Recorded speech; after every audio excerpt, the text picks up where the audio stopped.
Morning. Guess everything that happened yesterday wasn't just a dream then.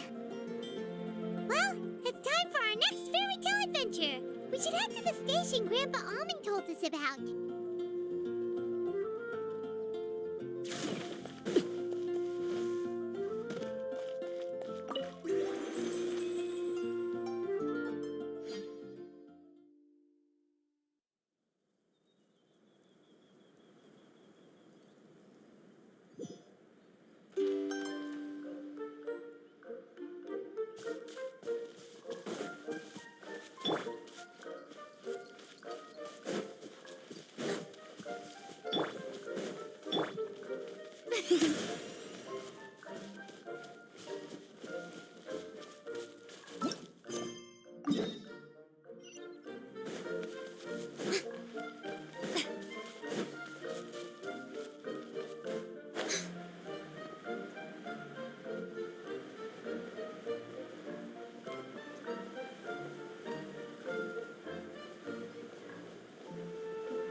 Get up, said Jewel. Time to get to work, you lazy bones. I can't remember how to call the train. Just let me sleep a little longer, and I'm sure I'll remember. Don't try to pull one over on me, young man. Your fading disorder has been cured. I saw you chugging cup after cup of magic tonic in the tavern last night. You must be mistaken, Grandpa Almond. That guy definitely wasn't me. Oh, you remember my name now, do you? Then it seems like you're all better. You had no idea who I was when you were fading. Now, enough of your nonsense. Get up. The fairy and her friends are going to be here any second. All right, I'm up. The Maritime Express should be here soon. That's more like it. Lie there any longer and you'll start gathering dust. Is everything okay? The hero, her pixie companion, and the forest fairy. I didn't know you were already here. Oh, merciful macadamias. I'm sorry you had to see that. Oh, it's all right. Paimon knows the feeling. Who doesn't want to sleep in first thing in the morning? Does the Maritime Express run out of Constellation Metropole? Yes, each train needs a conductor to operate, and the conductors are always from the capital. The more difficult maneuvers are a little too complicated when you're made of paper. Oh, so you mean the people of Constellation Metropole aren't origami animals like you?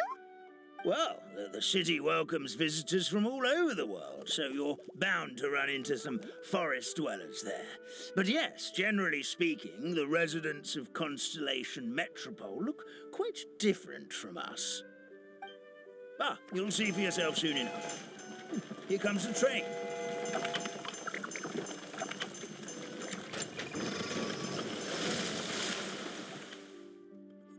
Pleasure to meet you, everyone. My name is Will, and I'll be the conductor for your journey today. I'm assuming you're the ones who called the train.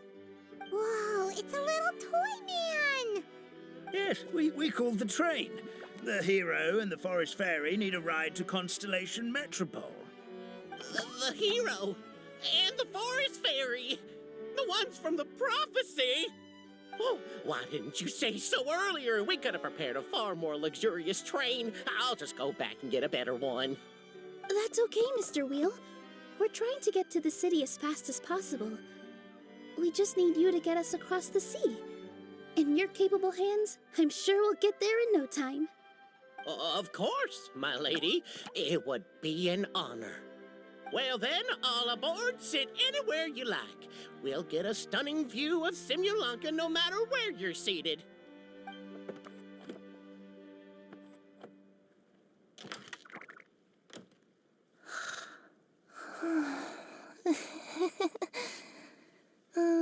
Breakfast. Did one of you just say something? Wasn't me either. Breakfast. Oh, come back. Sounds like the voice is coming from inside the train.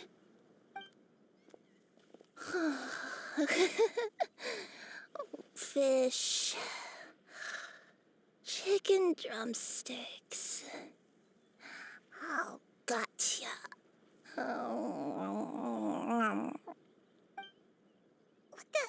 What's Kirara doing here?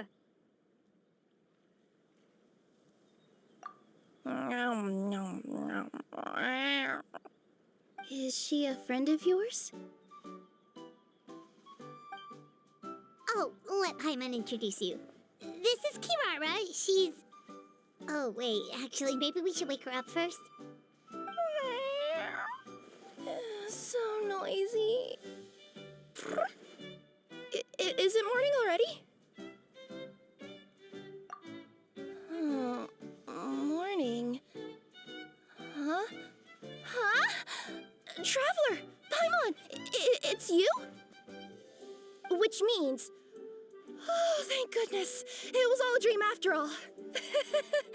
Oh, gotta hand it to my imagination. It all felt super real. There were these toy people, but they were alive and they could talk. Madam, sleeping overnight in the train car is prohibited.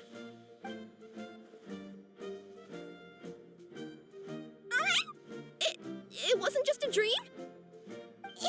Kirara. Apparently we're in a world called Simulanka. We got here yesterday, too. Simulanka? So, that's what it's called. I spent all day yesterday wandering around this one city. The toy people called it Constellation Metropole.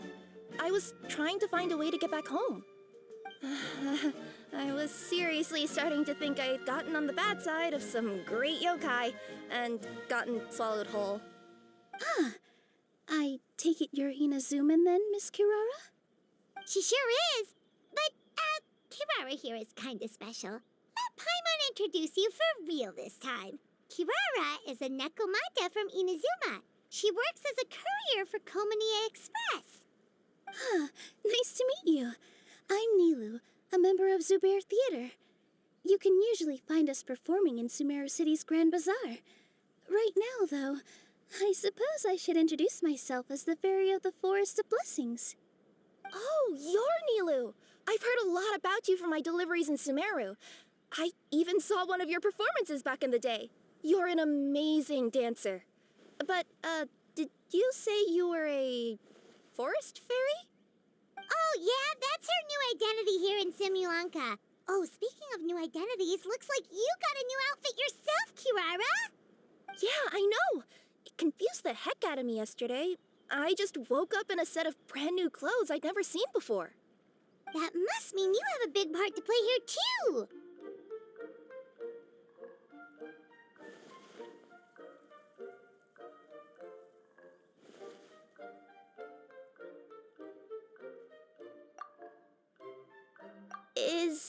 Is that a thing? I guess I am wearing a pair of boots, but still. Did you by any chance hear a voice speaking to you before you got here, Miss Kirara? A voice... Oh, yeah, I did hear something, but I was so freaked out my tails got all tangled, so I, didn't catch much of what was said. Sorry for the interruption. But this Nekomata friend of yours, she doesn't eat hamsters, does she? Or frogs?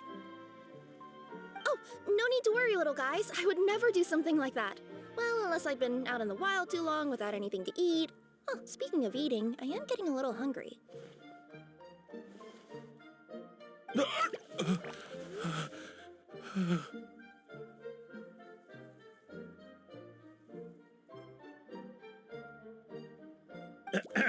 Where are your manners, everyone? This young lady is a trusted friend of our esteemed hero. Now, I know a fear of felines is etched into us with ink, but I'm certain Miss Nekomata in boots here means us no harm. It sure looks like you're keeping your distance, though, Grandpa Almond. You will have nothing to fear, I promise. I met some origami animals in Constellation Metropole yesterday, and I even made sure to retract my claws so I didn't hurt them by accident. Plus, you all look just about as tasty as the cardboard boxes I deliver. Not that I tried to eat you even if you did look tasty. Promise. Please excuse us, Mom. It's just an unconscious reaction. Dear passengers, it's almost time for us to depart. Oh, yeah, that. Whoops. This turned into a pretty long conversation, didn't it? All right, let's get on the train. You coming with us, Kirara? Mm-hmm. I'll ride with you to the next stop. There's a place near the Metropole that caught my eye yesterday, so I want to go explore it today. Then all that remains for me to say is, on behalf of the Forest of Blessings, thank you once again for all you've done for us. May the goddess of fate be with you and bless your journey, Madam Fairy, Miss Nekomata in boots, and our brave heroes. Please do visit us in the Forest of Blessings again, once peace has returned to this land. We will. We'll definitely meet again. Take care, Grandpa Almond.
Have a safe trip!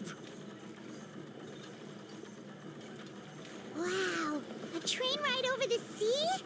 What an incredible view! Please keep your head and arms inside the train at all times. We don't want anyone falling into the sea.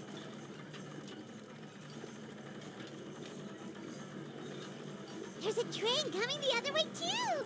Hey! Now that the fading disorder is cured, I'm sure the forest will be a lively place again in no time. I gotta go explore that forest at some point. It looked so pretty from the train. I just hope they, won't be too scared of me. We'll be arriving at our destination shortly. Please prepare to disembark.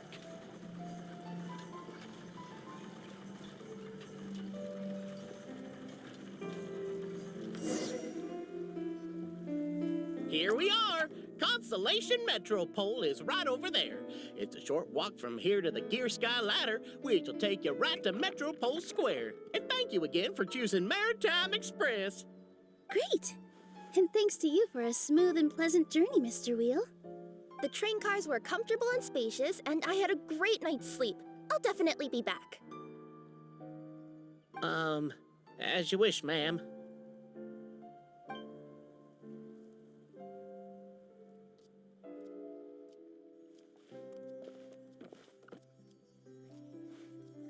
Where should we go next? Is that place you wanted to check out nearby? Mm-hmm. I took a walk around yesterday, and it felt like there was something weird about it. So, I think I'll indulge my curiosity and go investigate. Want us to come with you? It's okay. You guys go ahead and visit the Metropole for now. Hopefully, that's where you'll be able to find out some more about this world. I pretty much explored the whole place from the rooftops yesterday, but for some reason, this is the place that caught my attention. You know what I mean, right? Like when you get a stone stuck in your claw or something, it keeps nagging at you to dig it out, but you can't focus on anything else until you do. Don't worry, if you run into any trouble, I'll be there faster than you can say gold level courier of the Comania Express. Okay, fair enough. We'll head to the Metropole then. Guess this is where we say bye for now. Mm-hmm. Don't worry about me. Let's not forget, I'm a yokai.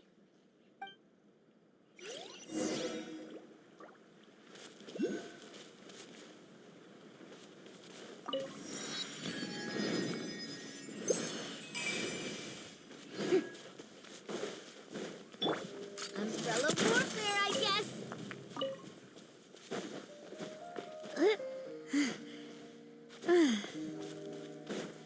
This one's got your neck. Lay the bell.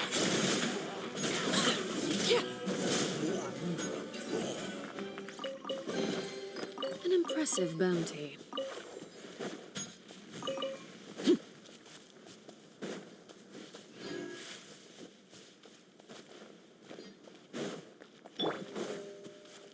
This one's got your name on it.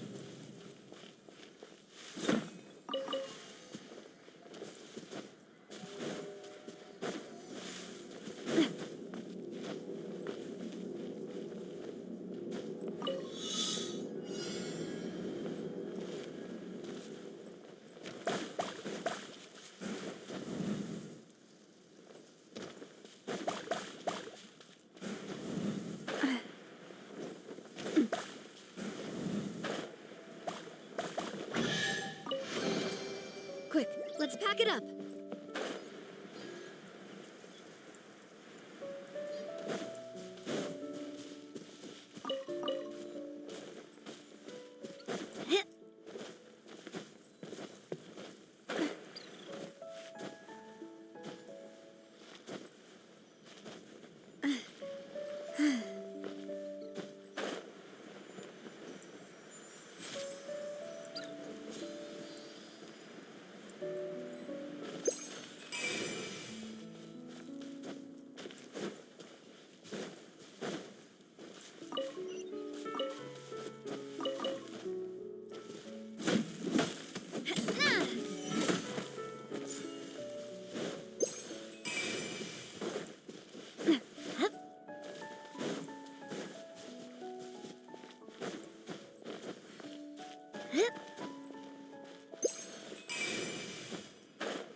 this treasure hunt.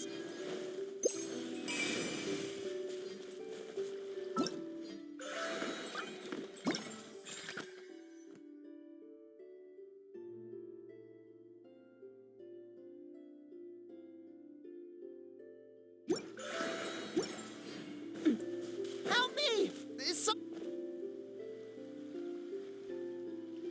Help me! Help! Goddess of prophecy above, would you kind souls please help us? What happened here? Why are you all suspended in midair? I mean, being stuck in midair still beats falling to the ground and being smashed into a pile of blocks, but... I told him to be careful, but... No. Never mind. Now's not the time for that. My good friends, could I trouble you to turn the clockwork key over there? I'll explain everything in a bit.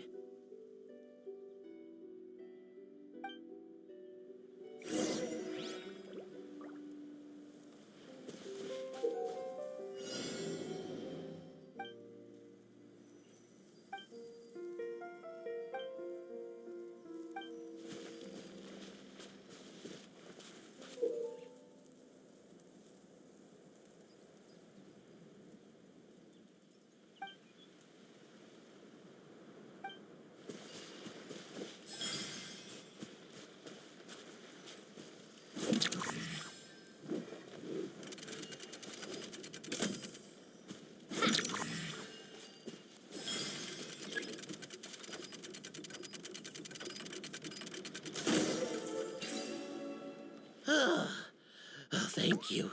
Oh, thank you. What happened there? It almost seemed like we turned back time. I take it this is your first time witnessing the power of the Goddess of Prophecy, then? If so, I can see why you might think that. Basically, this is a gift bestowed upon Constellation Metropole by the Goddess of Prophecy, who rules over the natural course of all things. It helps those who have deviated from their proper path to get back on track. Proper path? Do you mean everything that happens in the Metropole has been planned out since the very beginning? Why are you saying that as if it's a bad thing? You're not explaining it clearly. Here, allow me. Of course, all the residents of the Metropole have the freedom to live their own lives. For instance, whether I use olive oil or sesame oil in my morning skincare routine is entirely my choice. But whenever something disastrous is about to happen, like when I almost got turned into a pile of rubble just now, the goddess's magic will activate in the world around us. So, in other words, it's kind of protection magic? To keep people alive? You could say that. There are other situations in which it activates too, but that's basically correct. Well, in any case, we're glad no one's hurt. Are you heading to the Constellation Metropole? Yep. Do you know where we can find the Gear Sky Ladder? Oh, it's just that platform up ahead, the one with the key sticking out. That thing? Are you sure? Yep, that's the one. Pretty much everything in the Metropole runs on tracks and gears. The Goddess of Prophecy watches over it all. Which is to say, all the tracks are fixed. If a machine is set up to move forwards, it'll never move in reverse. This reminds Paimon a lot of Fontaine's clockwork toys. You mean, like those music boxes with dancing figures? I think I've seen one or two from the merchants in Sumeru. Yeah, exactly like that. Anyway, sounds like it's not gonna suddenly fall out of the sky, so Paimon's okay now. Should we get going?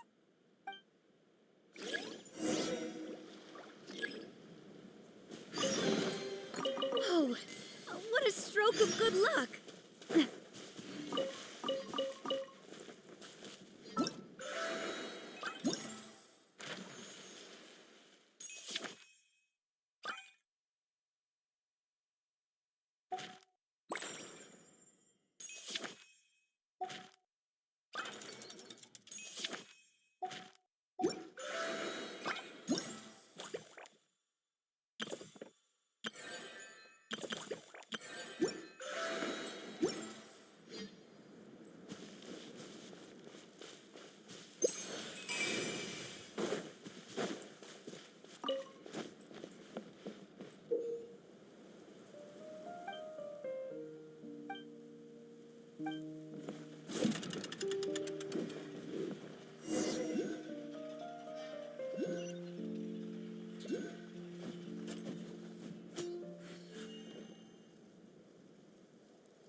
fries. Truly an extra slice of joy.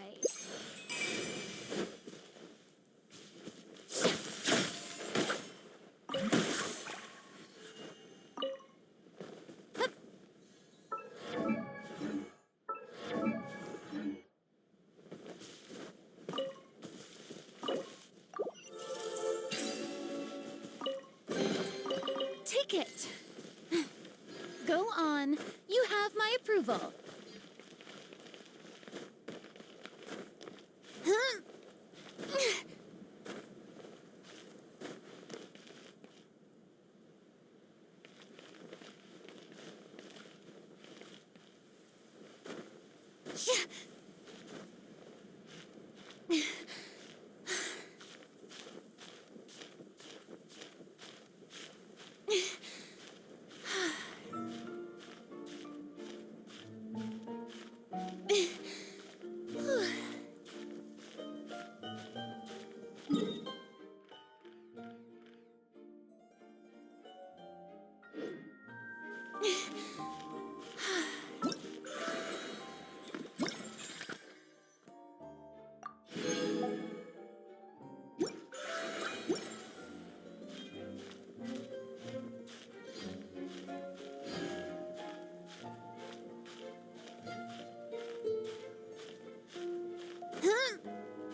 It's been a while since I've limbered.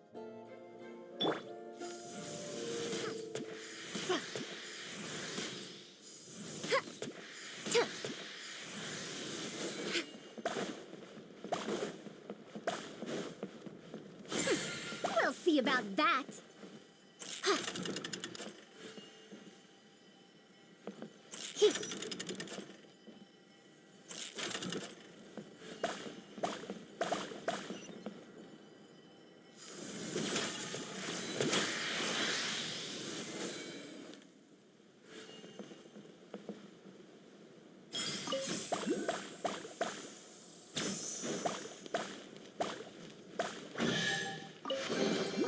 A historical artifact. Never mind.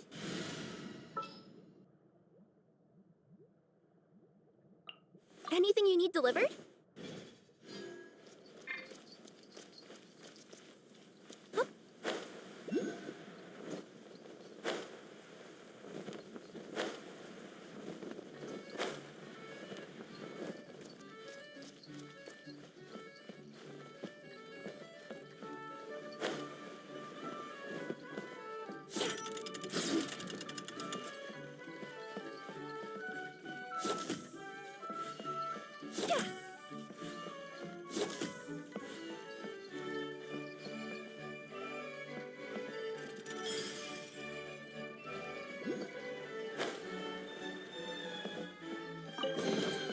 Wow! I've never seen half the stuff in here before.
I could curl up inside this box.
Did someone drop their package?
Did someone drop their package?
drop their package? Yep. Yep.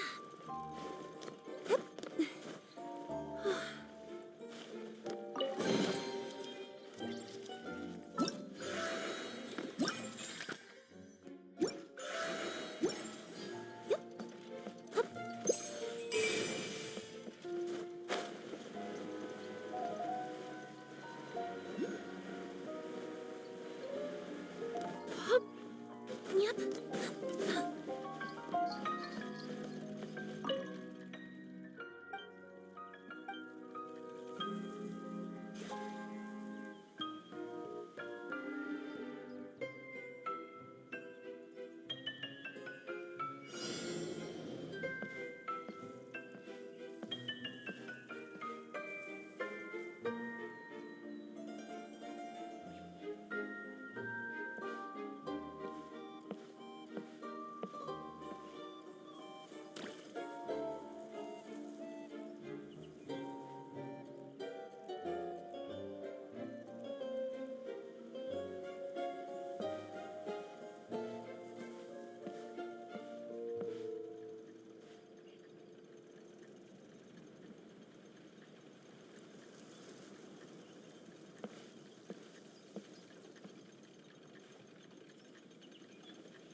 Ooh, maybe I could curl up inside this box.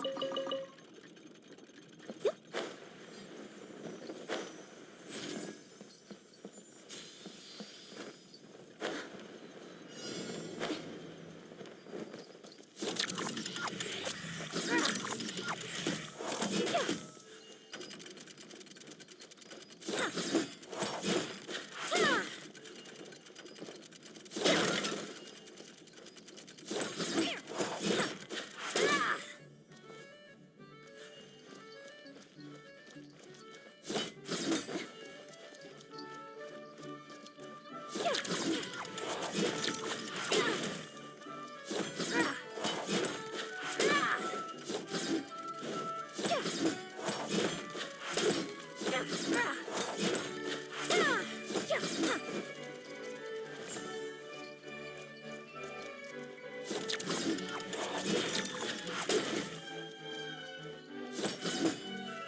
Ooh, maybe I could curl up inside this box.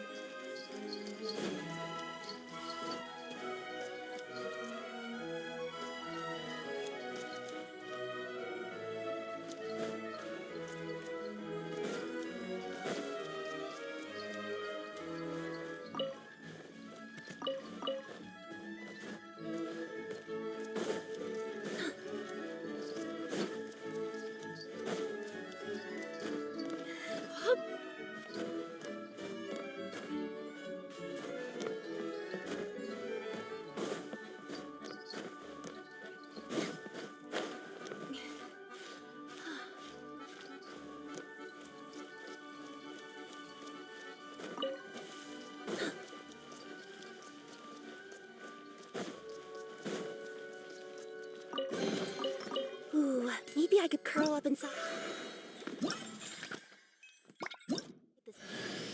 You better watch out. There's a cat burglar about.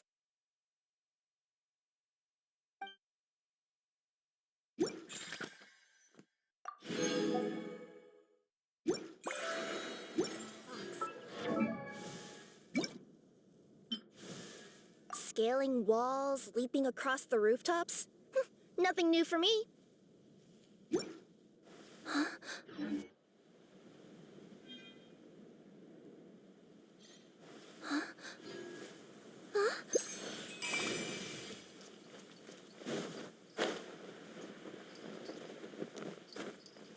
Yep.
Yep.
Whoa, the scenery here is wonderful.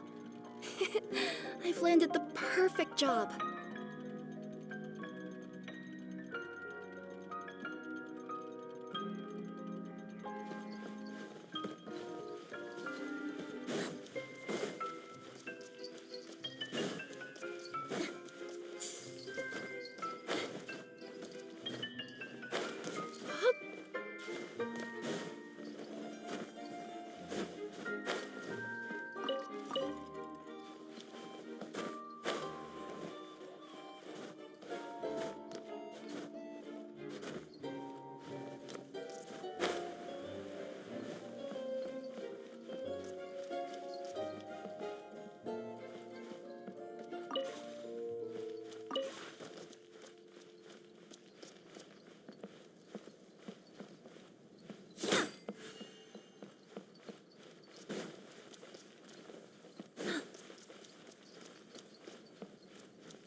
for?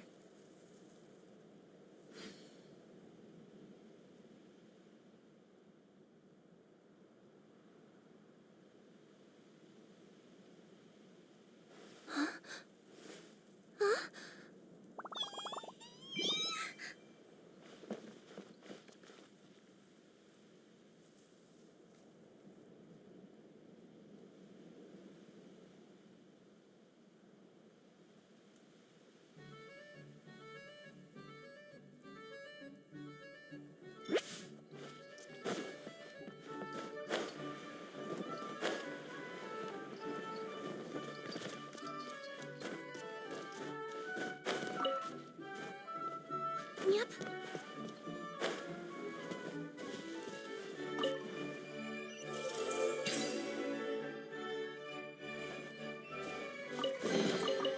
Ooh, maybe I could curl up inside this box.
Ooh, maybe I could curl.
I could curl up inside this box.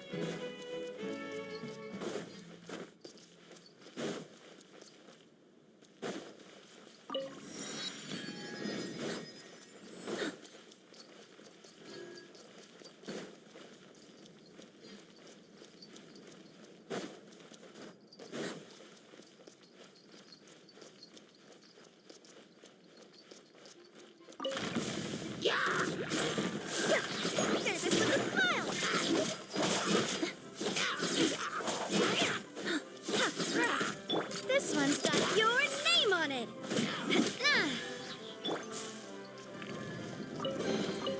Did someone drop their package?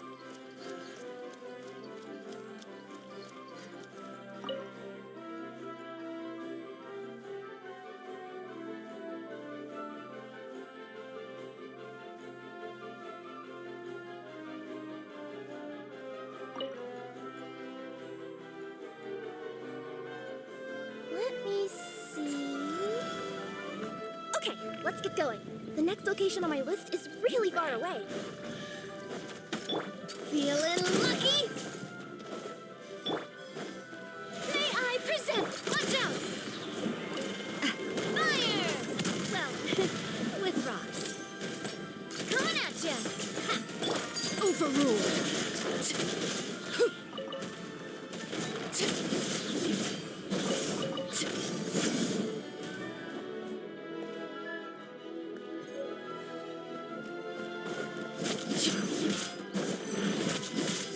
Coming through! Right delivery! Let the world come alive! Hey there! Hiya!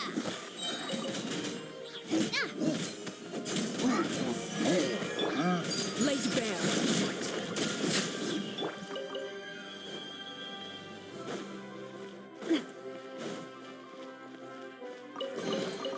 I'm loving this treasure hunt.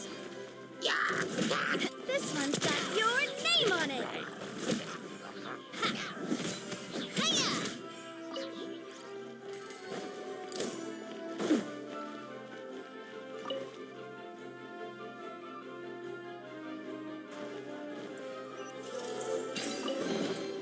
Quick, let's pack it up.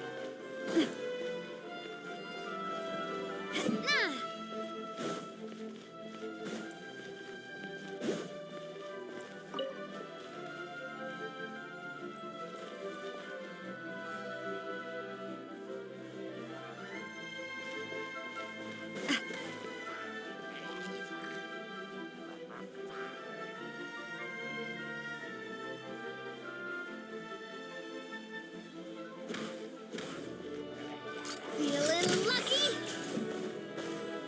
Umbrella warfare, I guess. Sign here, please.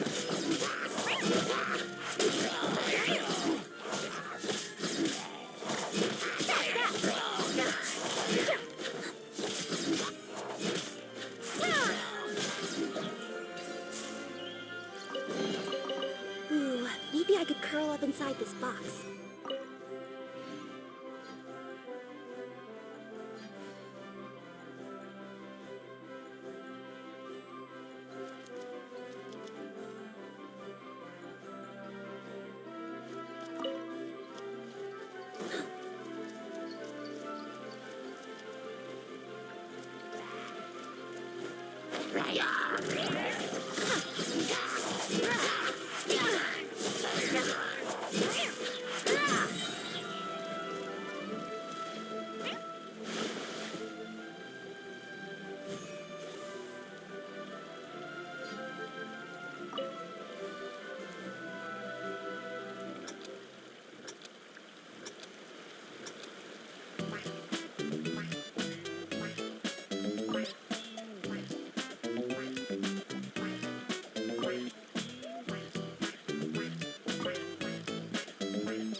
Press delivery!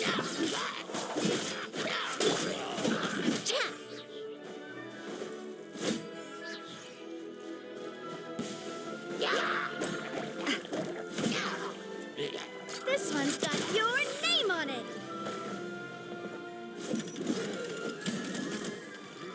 Ah! Ah!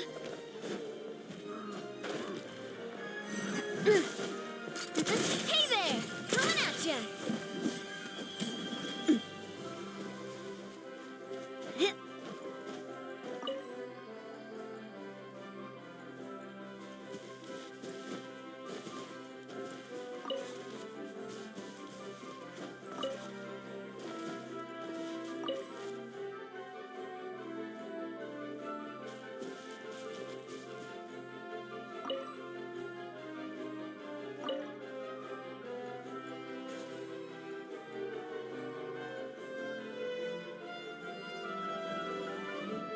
I do love Spina di Rosula's logo.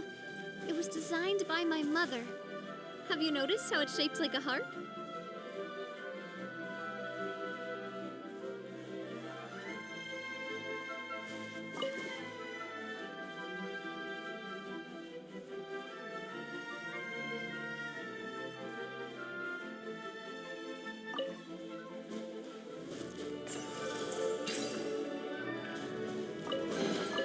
Quick, let's pack it up. Haha!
My time with the Spina has taught me that carrying an unreliable weapon is worse than not carrying one at all.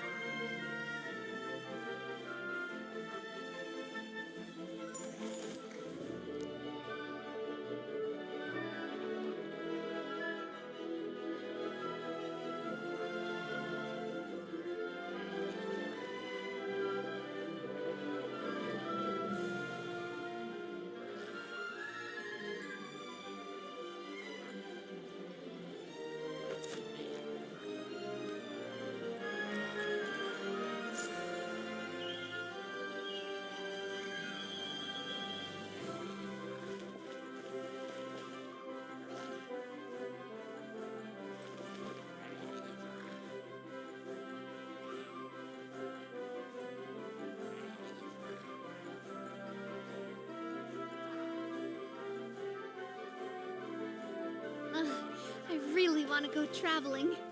I don't mind where we go, as long as I have my friends with me. Coming at ya! Fire! Well, with rocks. Oh! Time to shine! Right here, please! Overruled!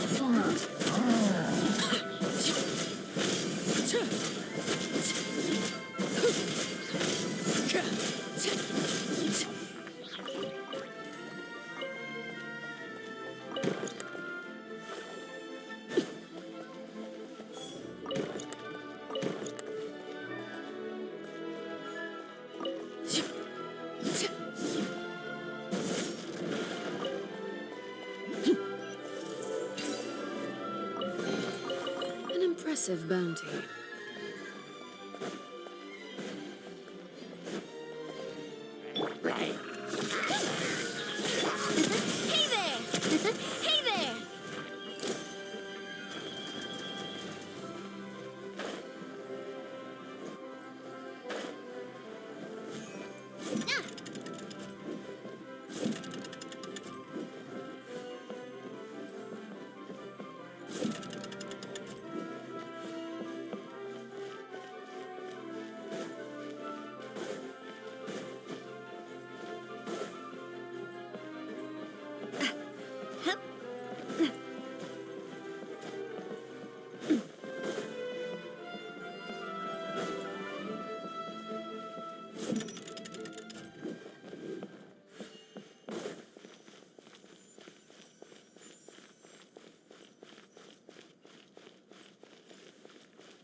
only been a while since I've limped.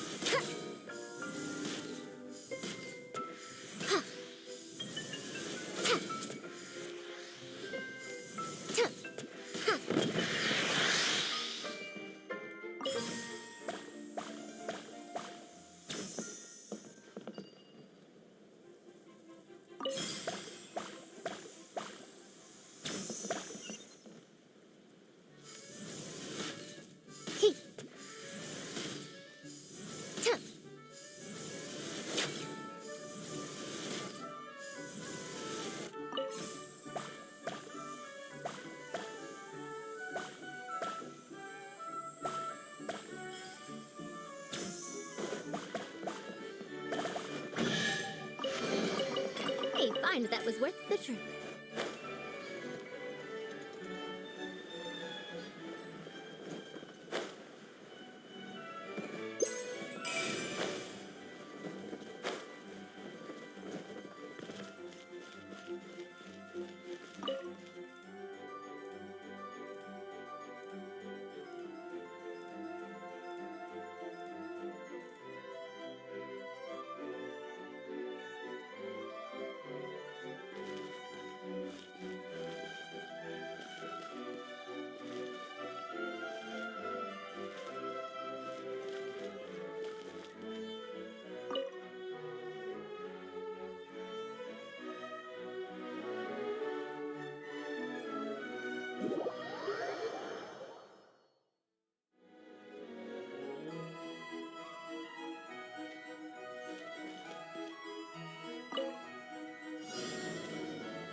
Here you go.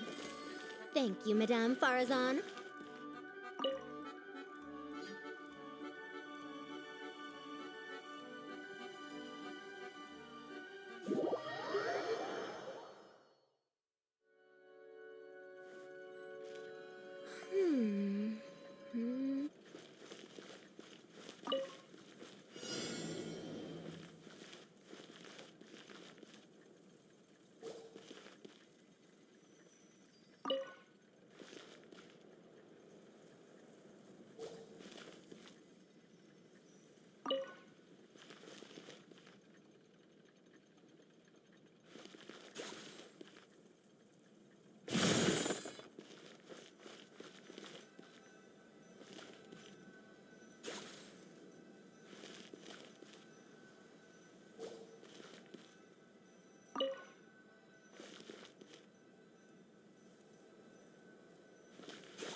Here you go. Thank you, Madame Farazan.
Let's pack it up.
Too late for regrets.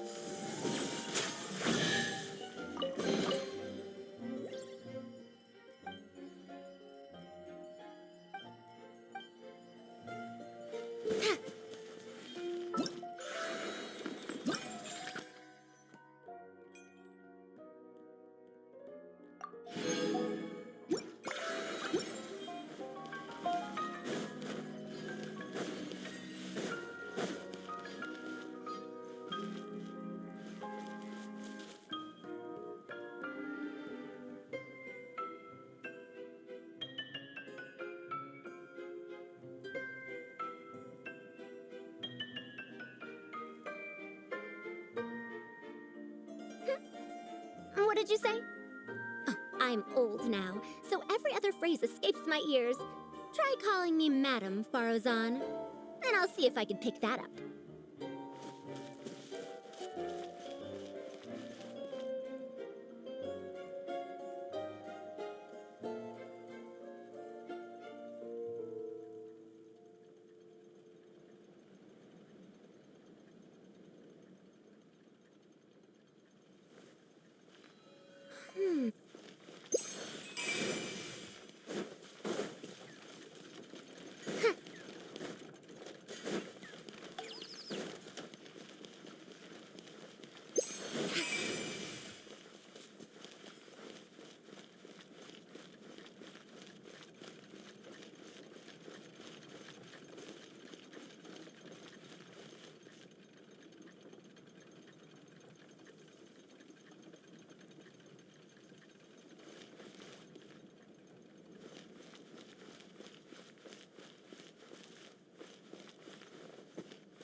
A 100 years have passed, yet there hasn't been any change to those dumb rules at the academia.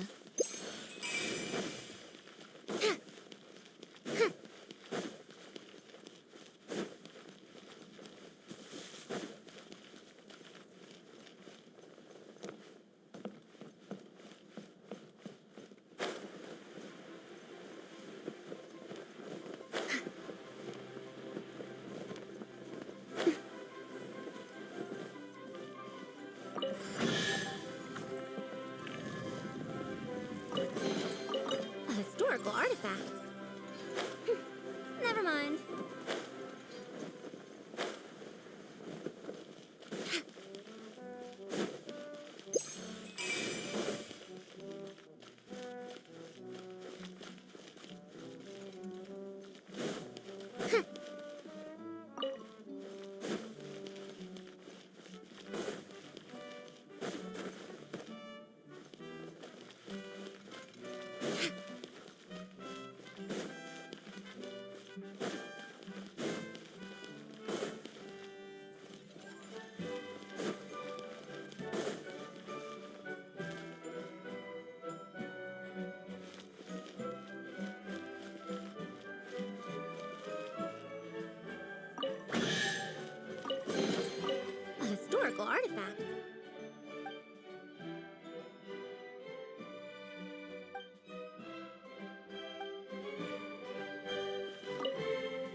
historical artifact.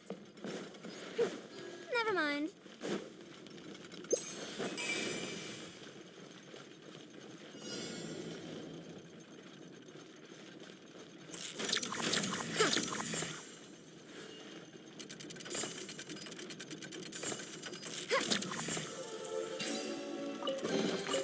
A historical artifact.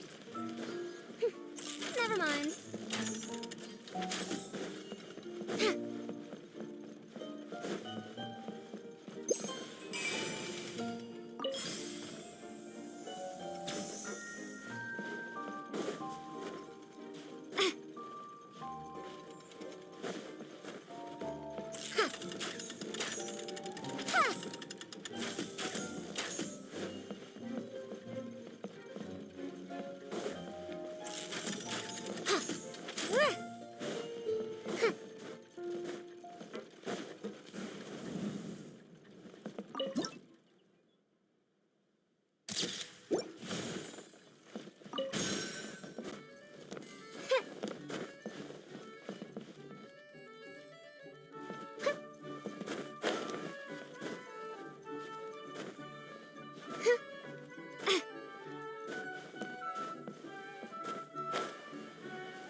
Here you go.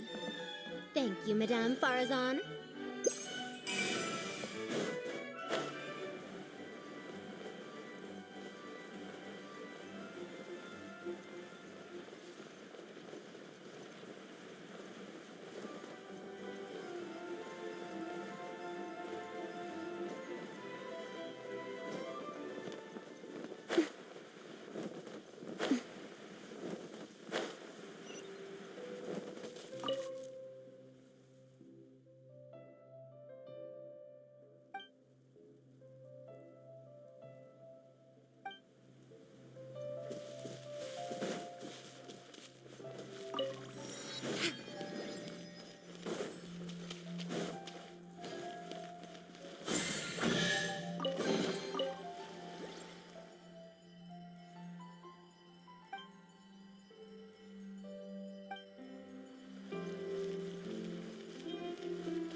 What did you say?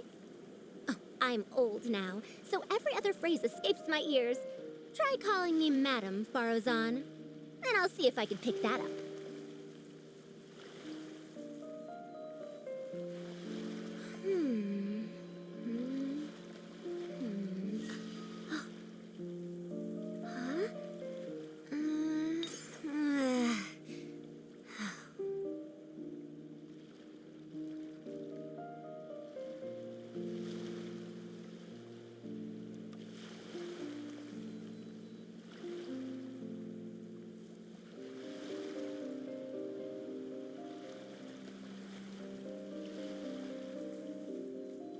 100 years have passed, yet there hasn't been any change to those dumb rules at the academia.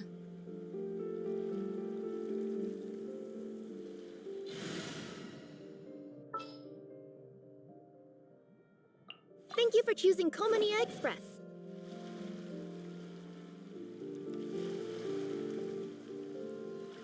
Service with a smile.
Our next step is to get to the top of the Metropole and ask the Goddess of Prophecy for guidance.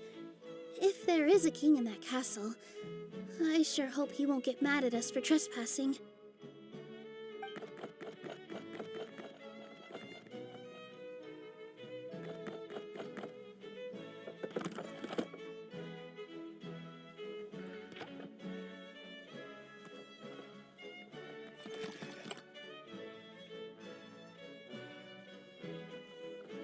Make way for the king! Oh, darn, we jinxed it. Oh, no. did he overhear us talking about us sneaking into his castle? Paimon hopes he's not mad. Silence! The one who shall soon stand before you is the ruler of Constellation Metropole, the one who descended after a meteor shower, and the protector of order and all the stars in the sky.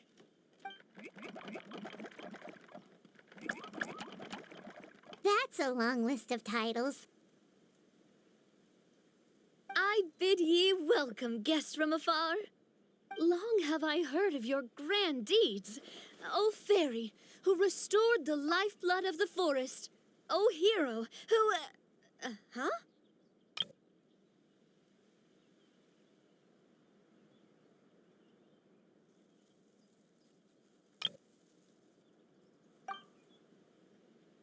Navia? Hold your foul tongue! How dare you utter Her Majesty's name?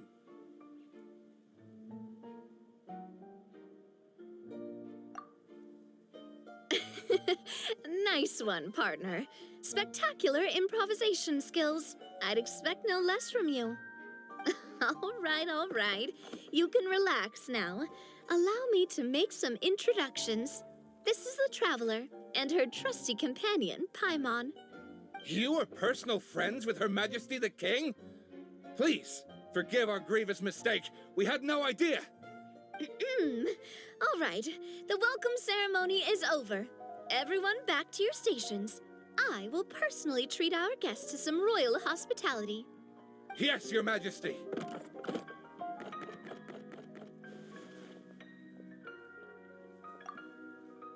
Oh, come on, I've already sent them off. So anyway, how did you guys get here? We were gonna ask you the same thing! Also, how are you already king of this nation? And where did you get a crown? Oh, wait, don't say it. You just woke up like this, right? Sounds like you've answered your own question.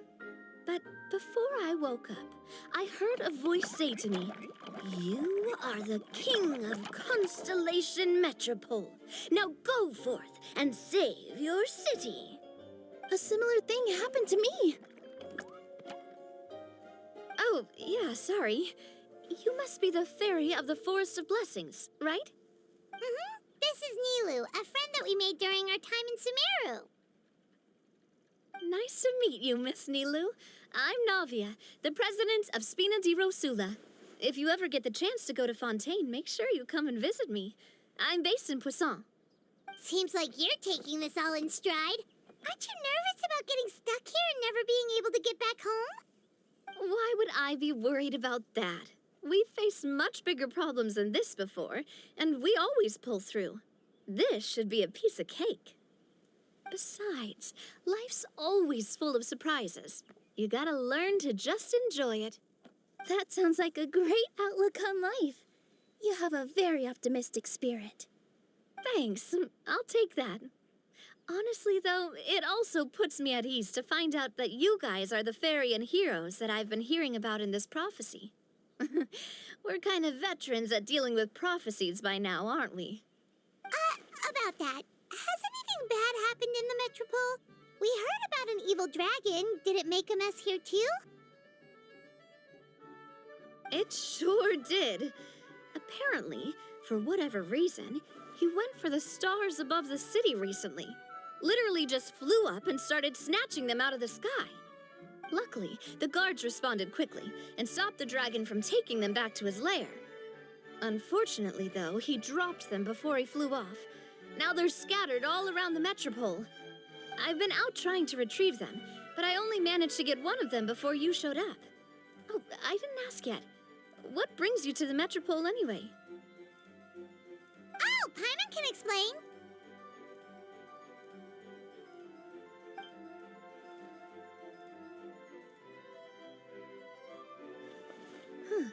I see. So, you want to consult the Oracle of the Goddess of Prophecy. Do you know how we can do that, Miss Navia? Well, the goddess's statue is indeed at the top of the castle. I can take you up there.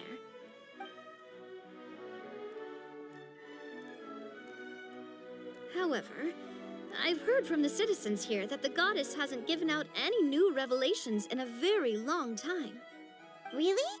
But Grandpa Almond told us that he received his prophecy from the goddess. Oh, that's probably because the prophecy about the hero of Simulanka has been around for a very long time. But recently, people realized that the goddess didn't reveal anything about what's supposed to happen after peace has been restored. Okay. Still, can't hurt to try your luck. And maybe you can help me get rid of the invaders while we're at it. Invaders? So the dragon's not your only problem? Right. The forest isn't the only place where strange things have been happening to the residents. Have you come across the gift from the goddess of prophecy yet? You mean the protection magic that stops them from coming to harm? We saw it in action. Yep, that's the one. Over the past little while, this magic has been triggering far more frequently. We don't know if it's simply because the metropole has grown a lot more dangerous, or if there's a deeper reason behind it. Some residents find themselves getting stuck in a place and unable to move.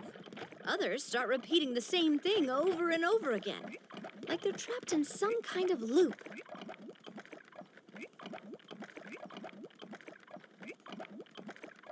If we were to use clockwork toys as an analogy, could it be that the tracks have eroded or the gears have slid out of place?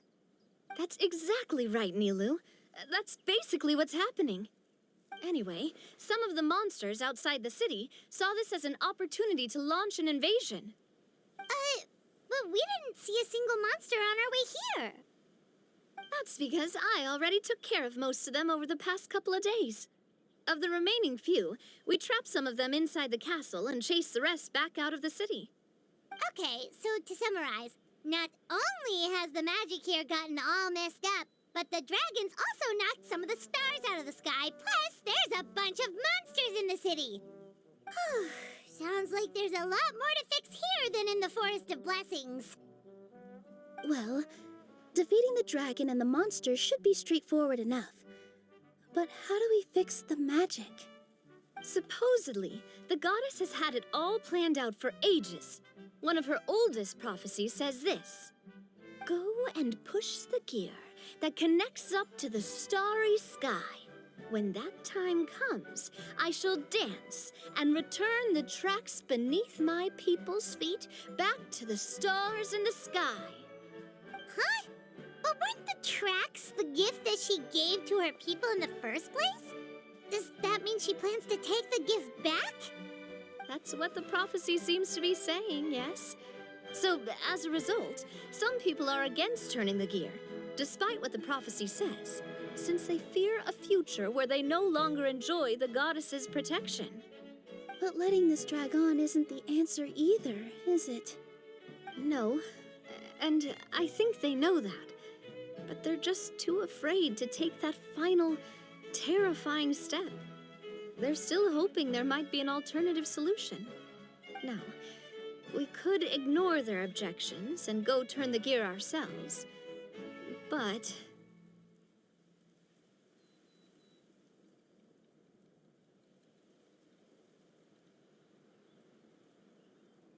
Exactly. You know me well. And that's why you're my partner. I want to get as many people on my side as possible. At the end of the day, this is their city, and they should have the right to decide its future.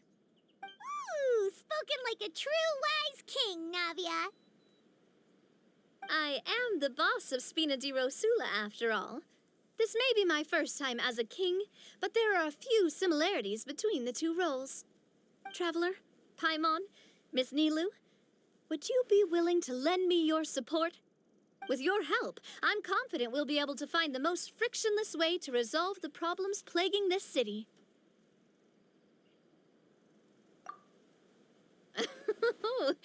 Not gonna lie, Your Majesty is definitely growing on me. Seriously, like we'd ever say no. We're your friends. No need to ask us so formally in the future. I'm happy to help too. This is a beautiful city, and just like the Forest of Blessings, I would love to see it return to normal as soon as possible. Ah, great. As the King of Constellation Metropole, I extend to you my gratitude. All right, everyone, follow me. I'll show you the way to the goddess statue at the top of the Metropole. And stay close. You don't want to get lost in my castle. It's huge.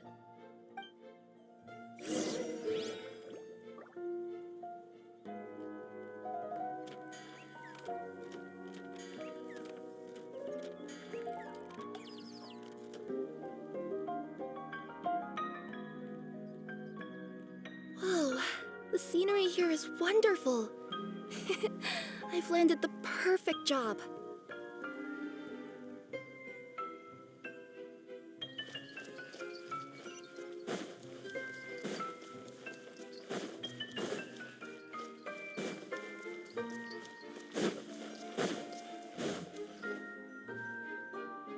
Huh?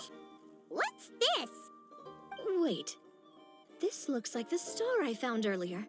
I told the guards to place it near the goddess statue. Maybe they ran into some trouble up there. Guess we'd better hurry.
The show begins!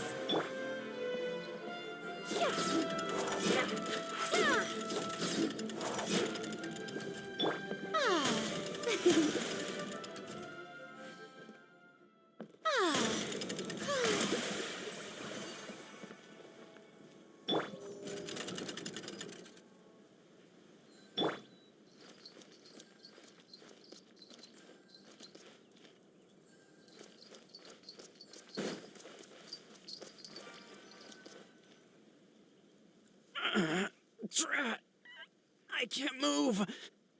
What happened? Your Majesty! This conservative radical, he attacked us! He threw the star from the Astral Garden and even stole the magic thread linking the Oracle Pillars! But just as we were about to arrest him, the goddess's magic activated, and now we can't move! No! Nobody touched the celestial gear! What's an oracle pillar? You need to use it to pray to the goddess. I'll explain later. First, let's help these guys.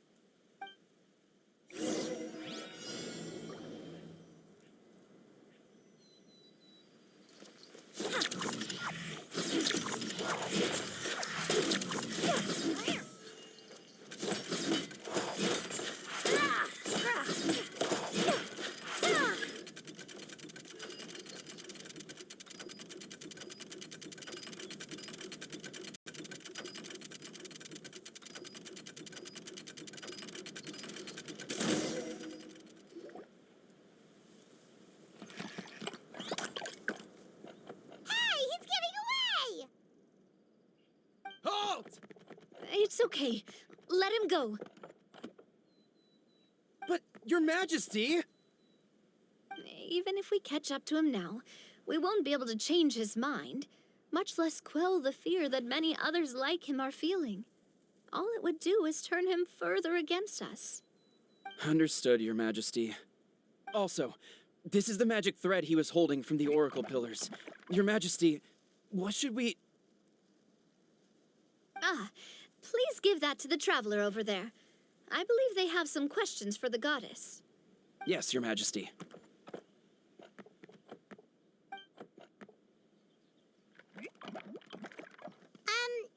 So, what do we do with this exactly?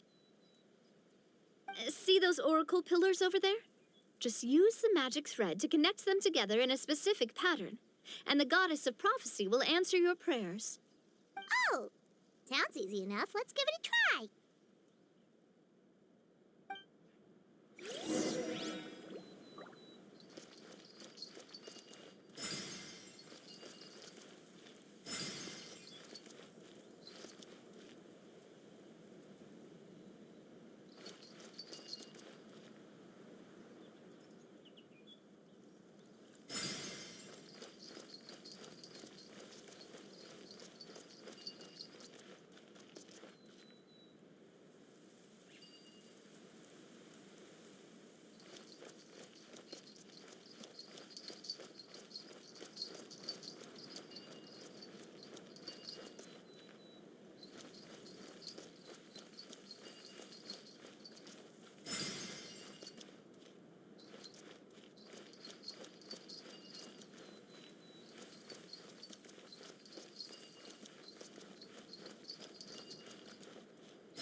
Coming through.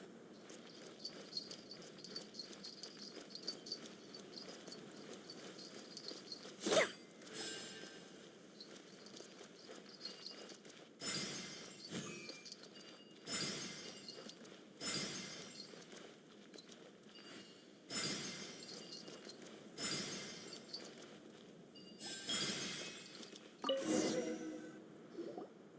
It worked!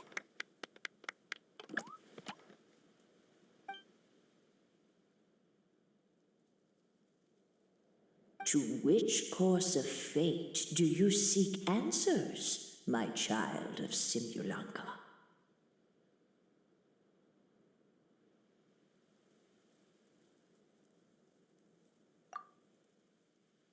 Go and push the gear that connects up to the starry sky.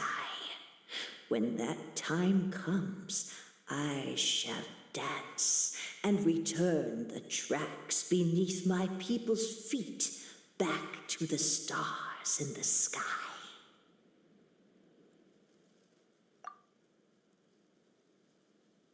The hero from another world, supported by their companions, shall restore peace to this world.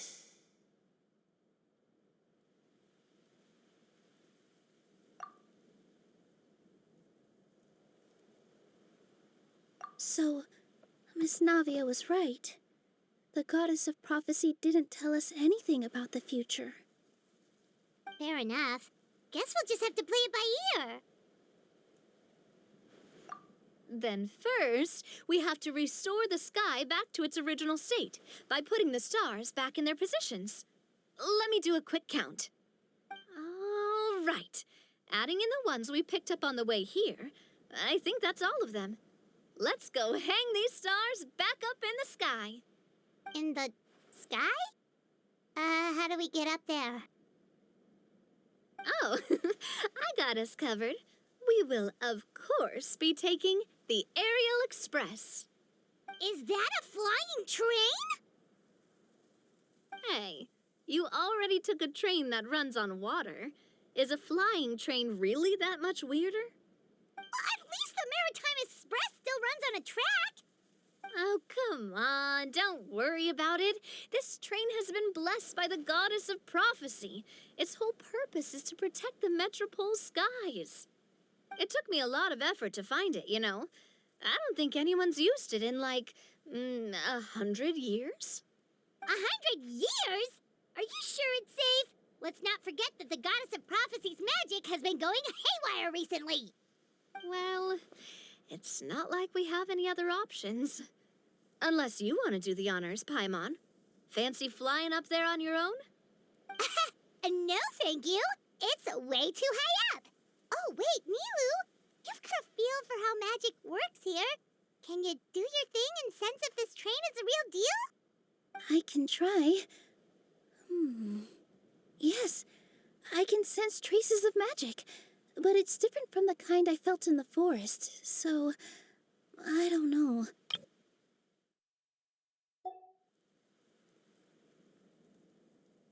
Okay, fine.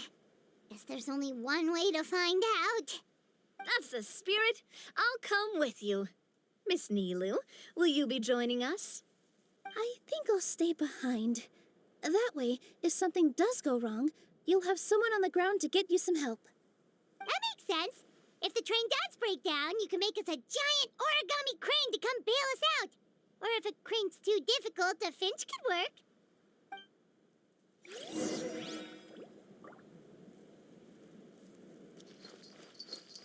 Best of luck! A finch, huh? I think I know how to fold one of those.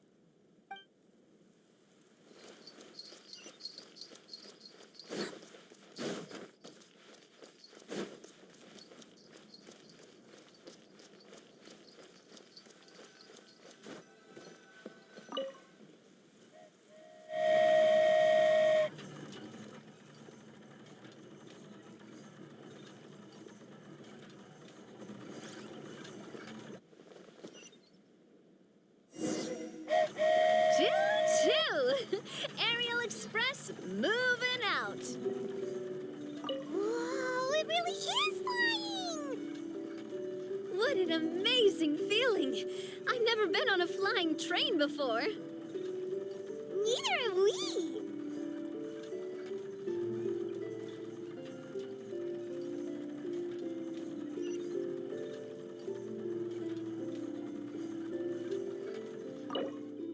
That should do it.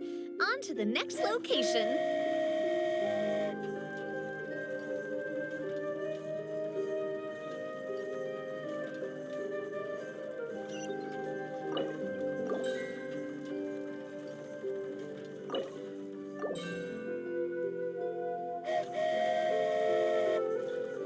We are so high up.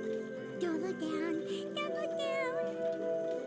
Oh, hang in there, Paimon. The hard part's nearly over. After that, it's downhill all the way. Don't say downhill all the way.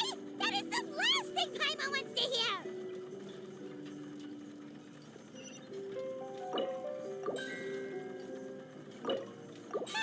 We're finally done. Okay, let's get back down while this train is still working.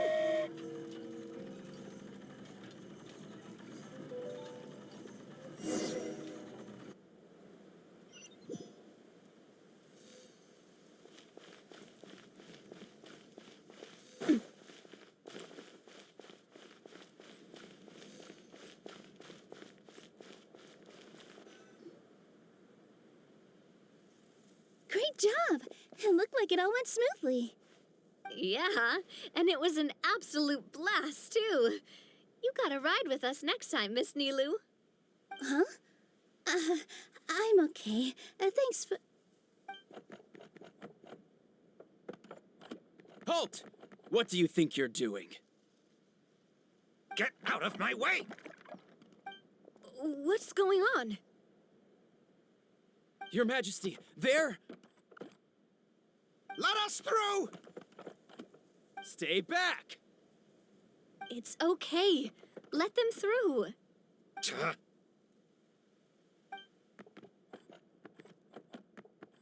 Your Majesty, could we please ask you not to turn the gear that connects up to the sky?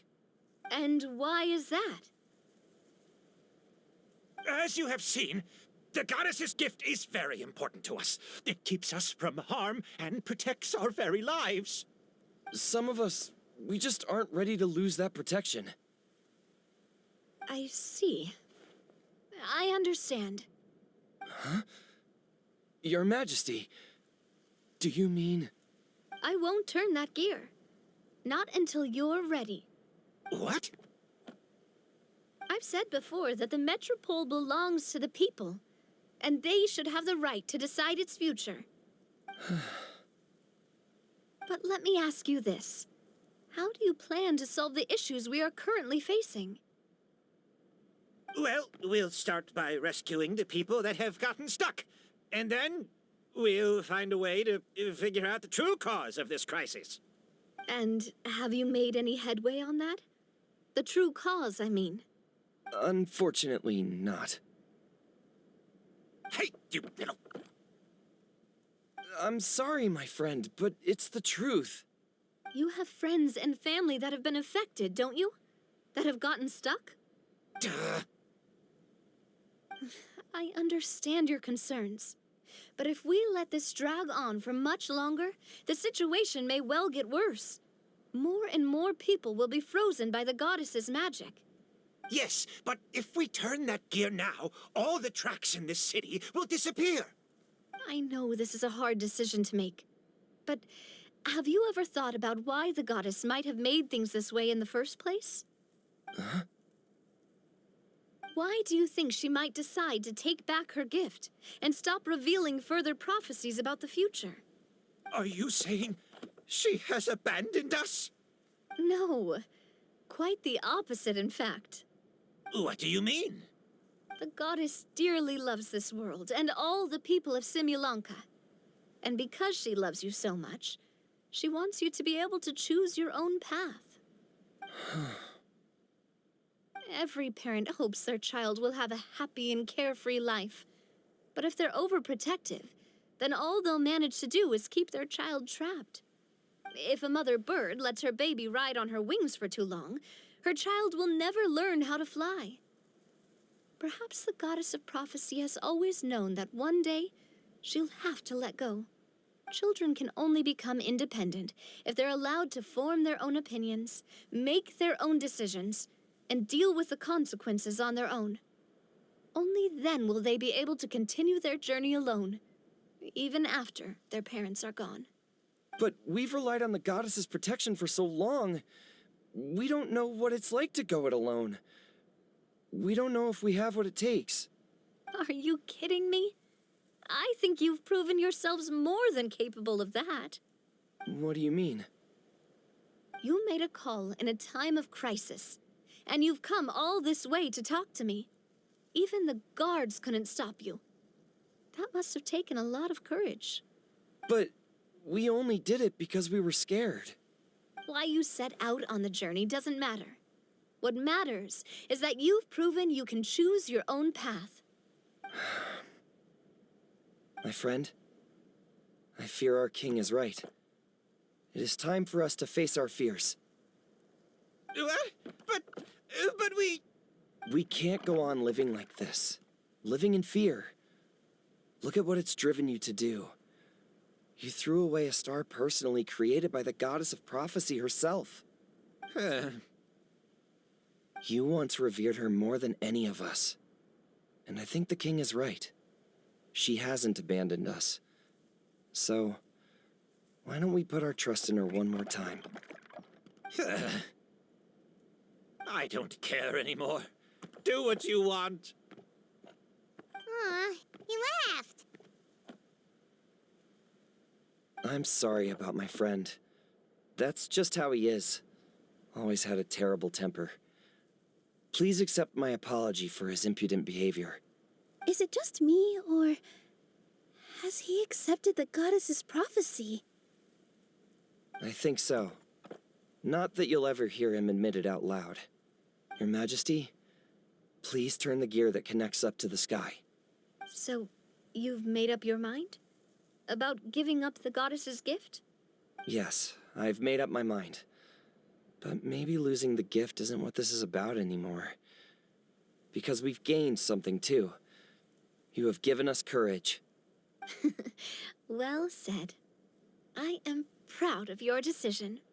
Now, gather around, everyone, and join me as we make the night sky of this wonderful city turn once more.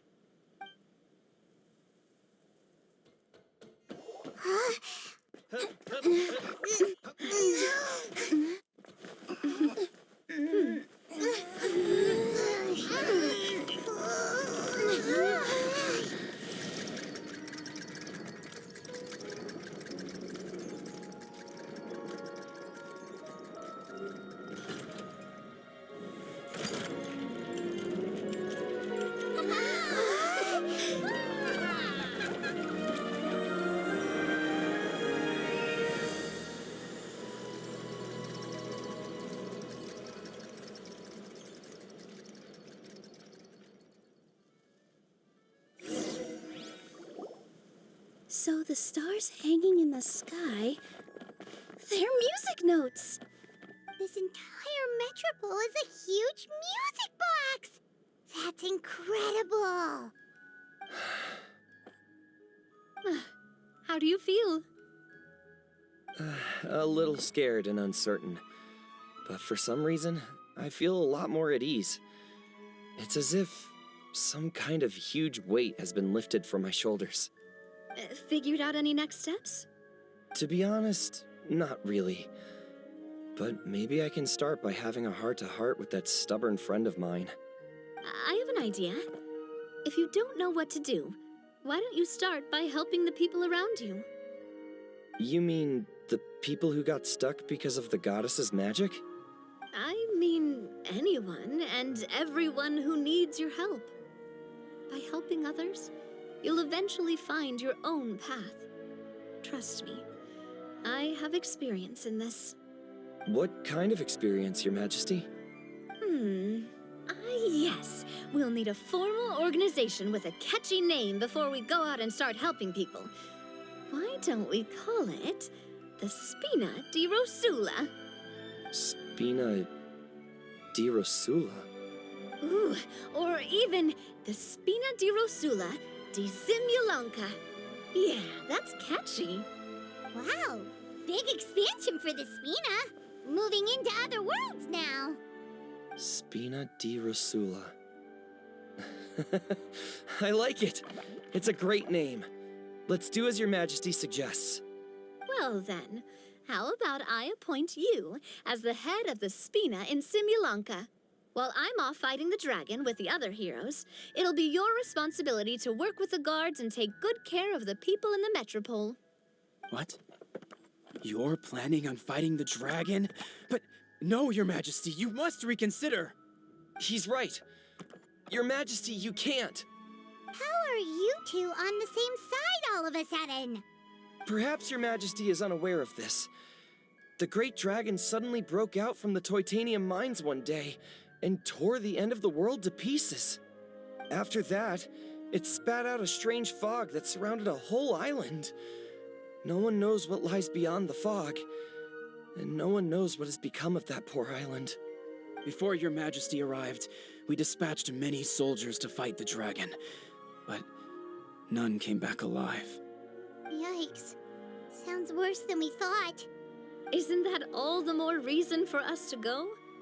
There could still be guards trapped there, waiting for someone to rescue them. King Navia is right. We cannot simply stand by and watch as the people of this world suffer. Very well. Though I have not served by your side for very long, Your Majesty. 2 days is enough for me to have learned that once your mind is set, any attempts to change it are futile. You're a pretty good judge of character. He probably didn't mean that as a compliment. Since you're serious about this, I won't try and stop you. There's only one way to reach the end of the world, and that's by taking the Maritime Express. Oh, right. So there's a line going there too? Yes. It was originally built to serve the workers commuting to the Titanium mines, but it has been abandoned since the dragon attack. I'll tell the conductor to wait for you at the platform by the side gate to the Metropole first thing tomorrow morning. You're embarking on an extremely dangerous adventure. Please be careful, Your Majesty and friends. Oh, thank you for your concern. While I'm gone, I leave the Metropole in your capable hands. Yes, Your Majesty. Just call me boss from now on. That's what everyone in the Spina calls me, and it's what I'm used to.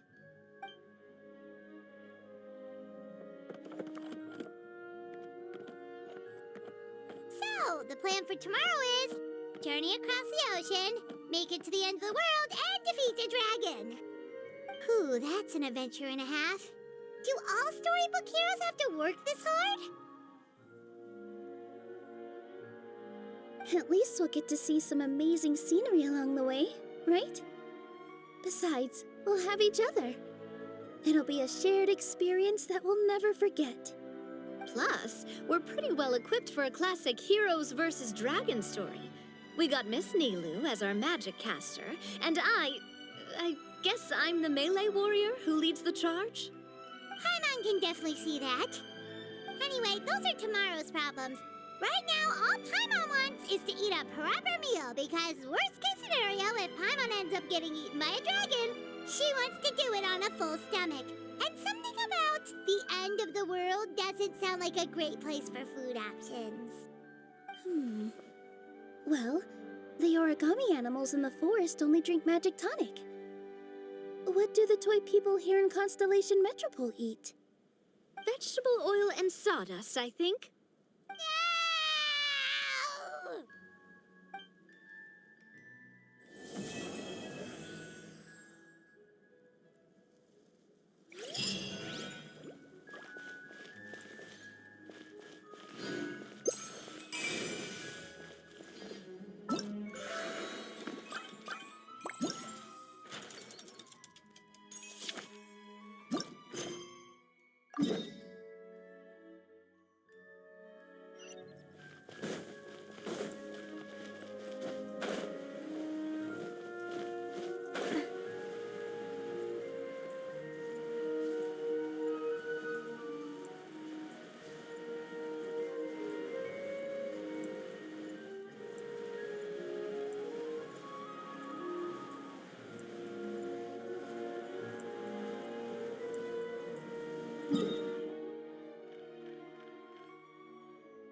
Vengeance will be mine. Beg for mercy. Let the world come alive! Crush! Rest and rebuild! Torrent, bring refuge! Fate is upon you. Shudder! Flood of frost! Let me scry! Let my name echo in song! Flash Hope high! Covenant of the deep! Delve into destiny, decided by destiny. Yoo-hoo! Crush! Freeze to the core!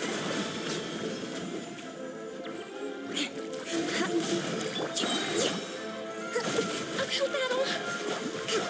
Shadows of death!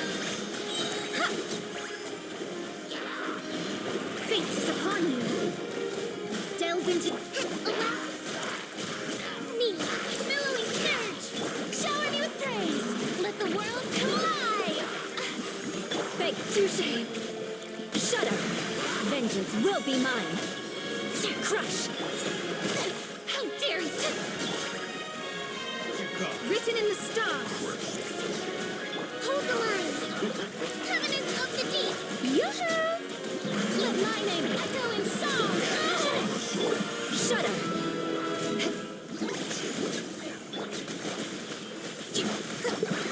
Let me scry! Fate is upon you! Shadows of fate! The stars are fading.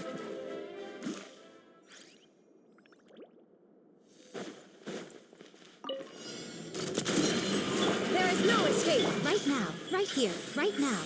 Watch out! Attack! That's it.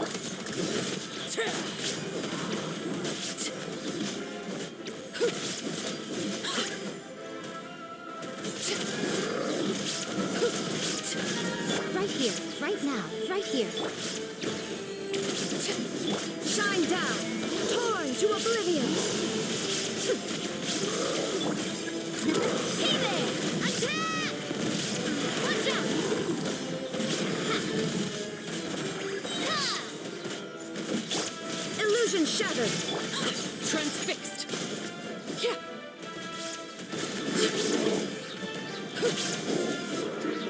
Watch out! A proper send-off! From the... There is no escape. Now you shall perish.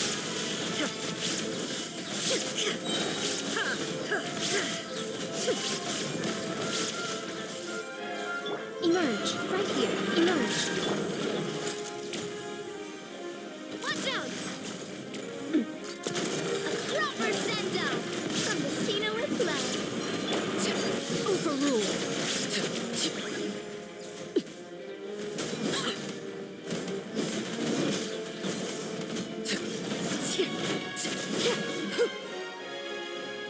Right here. Emerge. Right now.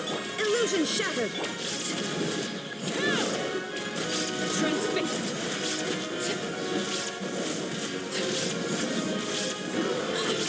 Coming at ya! Fire! There is no escape. Inazuma shines eternal.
Are you all set? Ready to start investigating?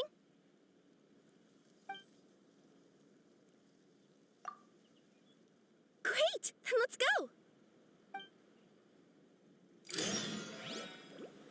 I've delivered packages all over, but I've never seen a mysterious fairy tale world like this before. Looks like nobody has gotten around to repairing this house yet. Ugh, even I wouldn't dare to sleep in there. It might suddenly collapse in on you.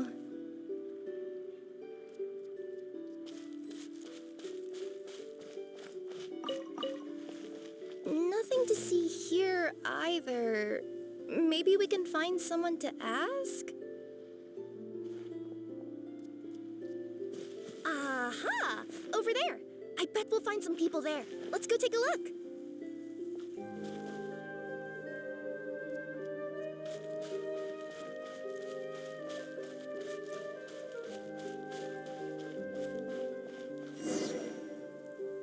Uh-huh.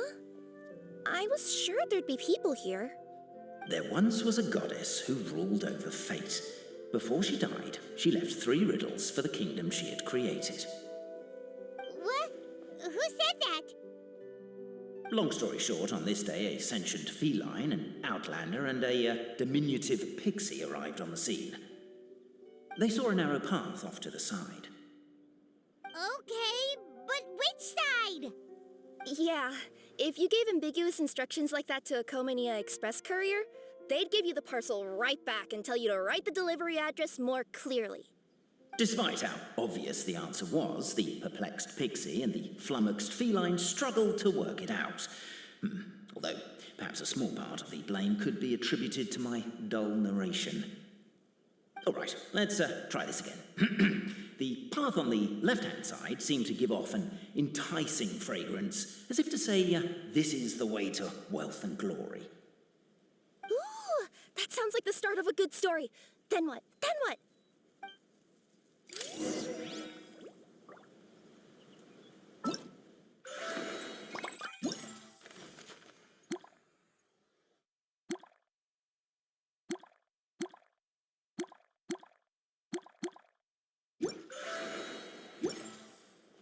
At the end of the path, the motley crew would soon spot a secret stone room.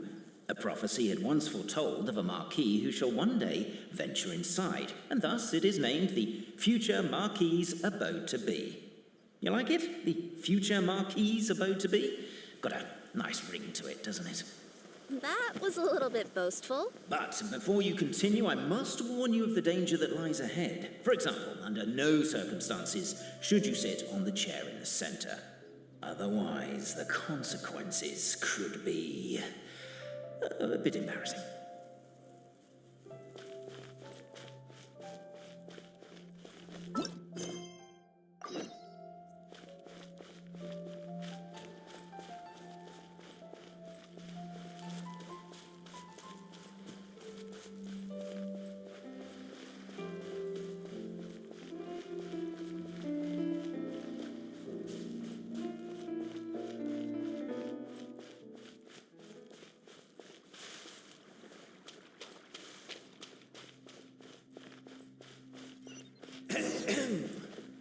So many summers, winters, springs, and falls, and now at last a hero hither strides. This realm knows not what lies beyond its walls. Its secrets mystify the world outside. Wait, new voices. Who are they?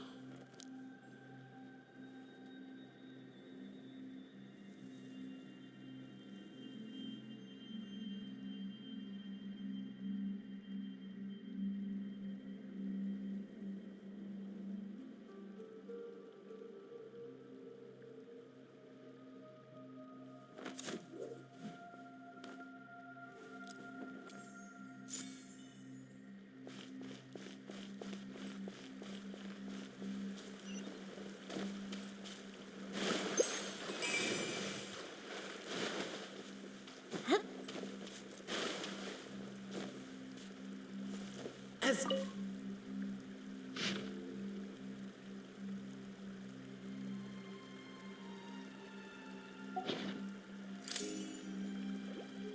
captivated by the epic poetry and enthralled by the outstanding storytelling. Why isn't she reading the files on the desk? Hey, Bobarano, maybe quit showing off and try using words she'll actually understand. I can either rhyme like a bard, or I can curse like a sailor. And right now, Cape, you are seriously tempting me towards the latter. Namely, to remove the clockwork key from the raised platform up ahead.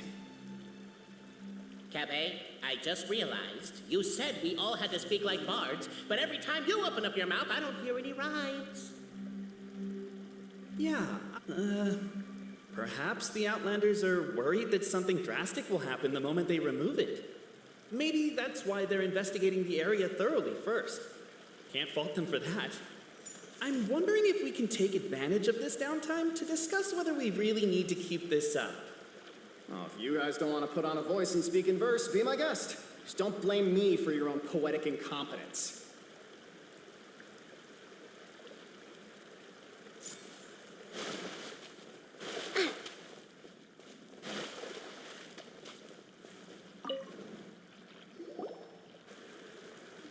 Stop the poem. We have a situation. Something's up with this person. Traveler? Are you all right?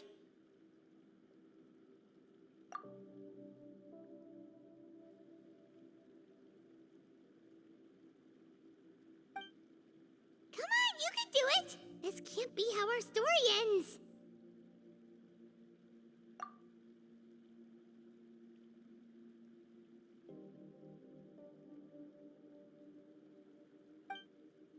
Can I give you a hand or a tail, even?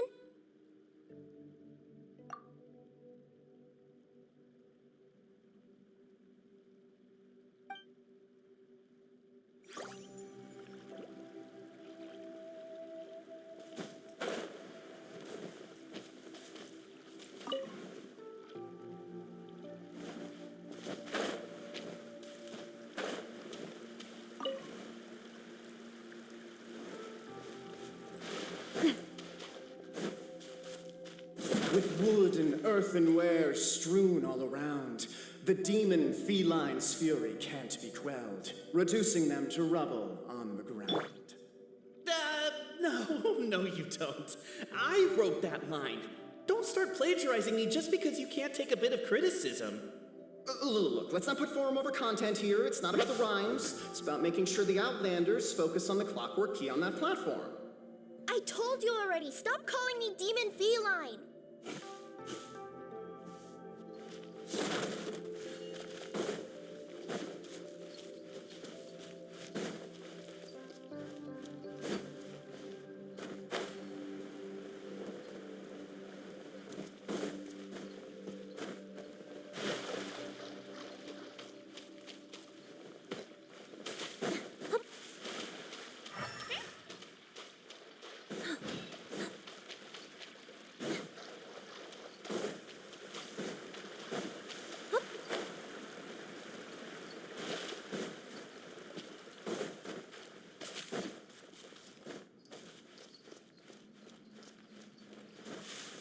Strong as stone, firm as steel, the Outlander pulls, but it does not yield. This has happened many times before, but this time is different. A thought enters the Outlander's mind. Attack! Attack! First weaken the structure, then seize the treasure.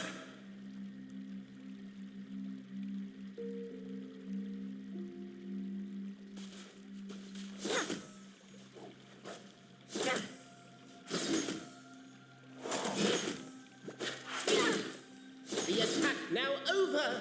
Only one final step remains. Now it is the time to seize the key. Yes! Finally! Come on, move your butts! And your legs, assuming they're still in working order. It's showtime! No hard feelings about your lack of poetic contributions? Oh, let it go!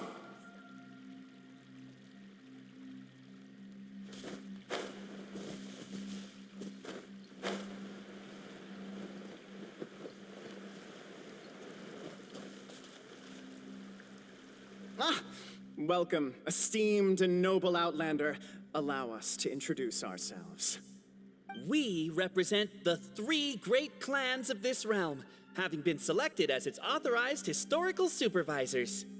Our purpose being to await the arrival of one such as yourselves who shall remove the clockwork key. My name is... You're Cape, he's Albizzi, and that's Bobarano, right? You've done so much talking that we can already tell you apart by your voices. Aren't we missing someone, though? The guy who led us here to begin with? Who? And thus was born the long-awaited fellowship, destined to uncover the truth of the past.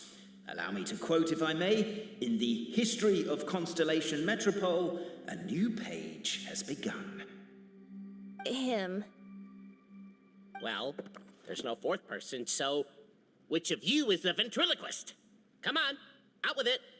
We've never heard that voice before, but he sounds like he'd be good at reading bedtime stories to children. Well, whoever it is, I don't know and I don't care. Forget about him. We have far more important things to focus on, like where our journey goes from here. That key you hold is the pivot point about which the past and present of the Metropole revolve. However, between our 3 clans, there is some dispute over the historical record. Each clan has its own version of history, detailing the clan's origins and the tale of the dragon of old, and unfortunately, we don't know which one is the truth. Dragon? You mean the one that's been acting up recently? Oh, no, not that one, you adorable little pixie. When I say dragon of old... He means a dragon that would be really, really old if it was still with us today, but it was defeated in ancient times. The new one has nothing to do with our clan history. Was that supposed to be a joke? Anyway, so you've been waiting for someone to remove the key so you can finally explore the truth of the past? Not just explore it, but argue incessantly about it. Honestly, I don't care that much. Cape's the one who's always bothering us about it. What we need to figure out is who resolved the dragon crisis. We have to know that before we can decide which is the supreme clan. The moment you removed the key from where it was lodged, you became the honorary Marquis. We humbly beseech you, noble Outlander. Noble Traveler Marquis, we ask you to help us. You and your talking Puss in Boots and the pale floating pixie. Puss in Boots? Are you serious?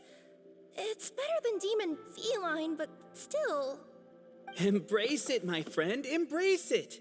Most cats don't wear boots or speak, do they? I'm not even a cat, I'm a Nekomata. Now that you know the word, I expect you to use it. Please allow me to lead you all to a sacred memorial site. It will be much easier to explain what needs to be done once we are there.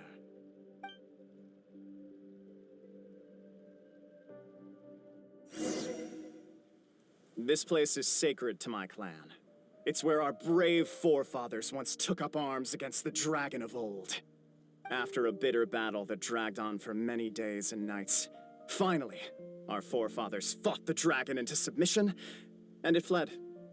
They took turns, though. Some forefathers worked the day shift, while others worked the night shift.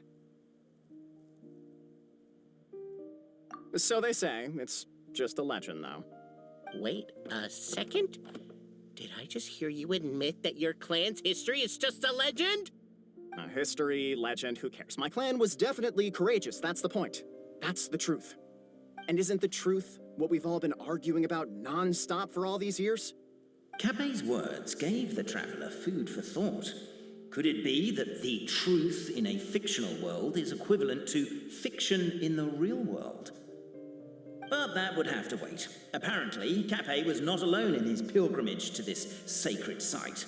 Unwanted company had arrived. The traveler and the talking cat, Nekomata, decided to teach them some manners.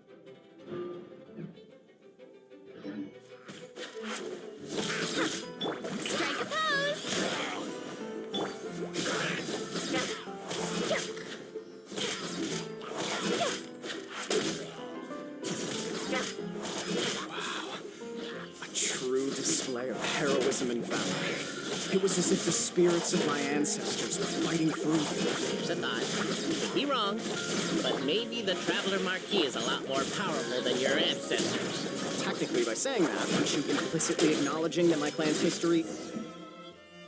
Your martial prowess and show of courage are a more vivid reenactment of my ancestors' feats that suit the modern aesthetic. Now, let's get down to business. As we all know, time is but an illusion. Time may flow line by line, page by page, or frame by frame, but usually it flows in the form of springs and gears. And that clockwork key you have in your hand can turn back time and make the past reappear.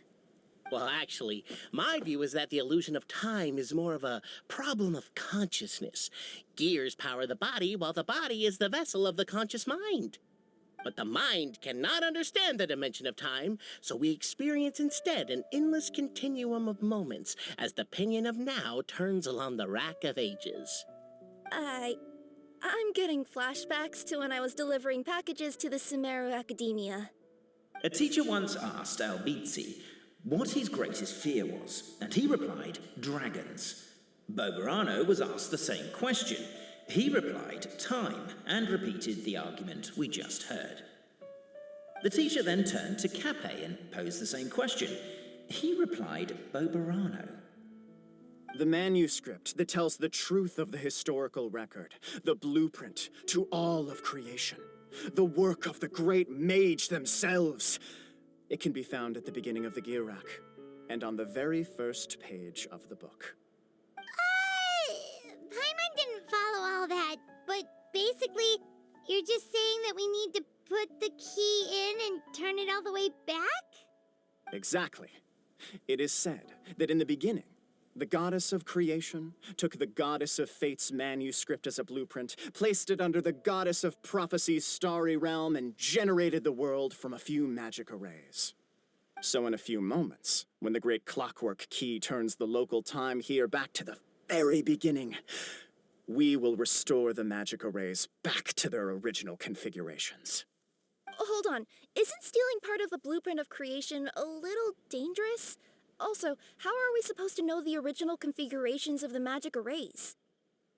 Well, the general shapes of the configurations have been passed down over the ages. They now form the family crests of each of our clans. So you'll just need to reference my family crest and join the dots accordingly. To address your other concern, when the house has already been built, do you really think that taking away the construction crew and blueprint will cause it to collapse? The Traveler Marquis prepares to insert the great clockwork key into the nearby keyhole.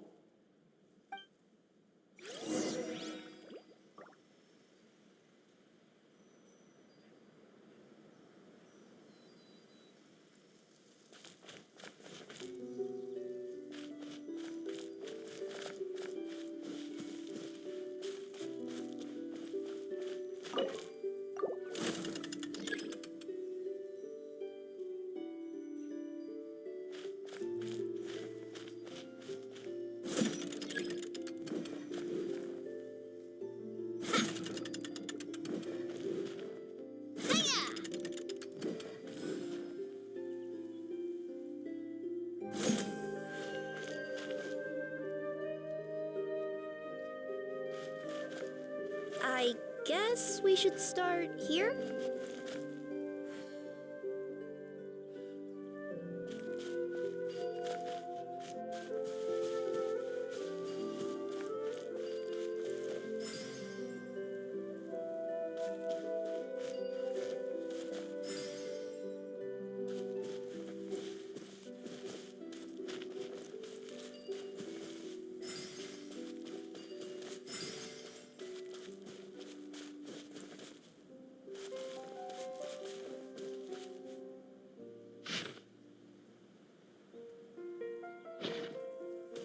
Why don't you give it another try?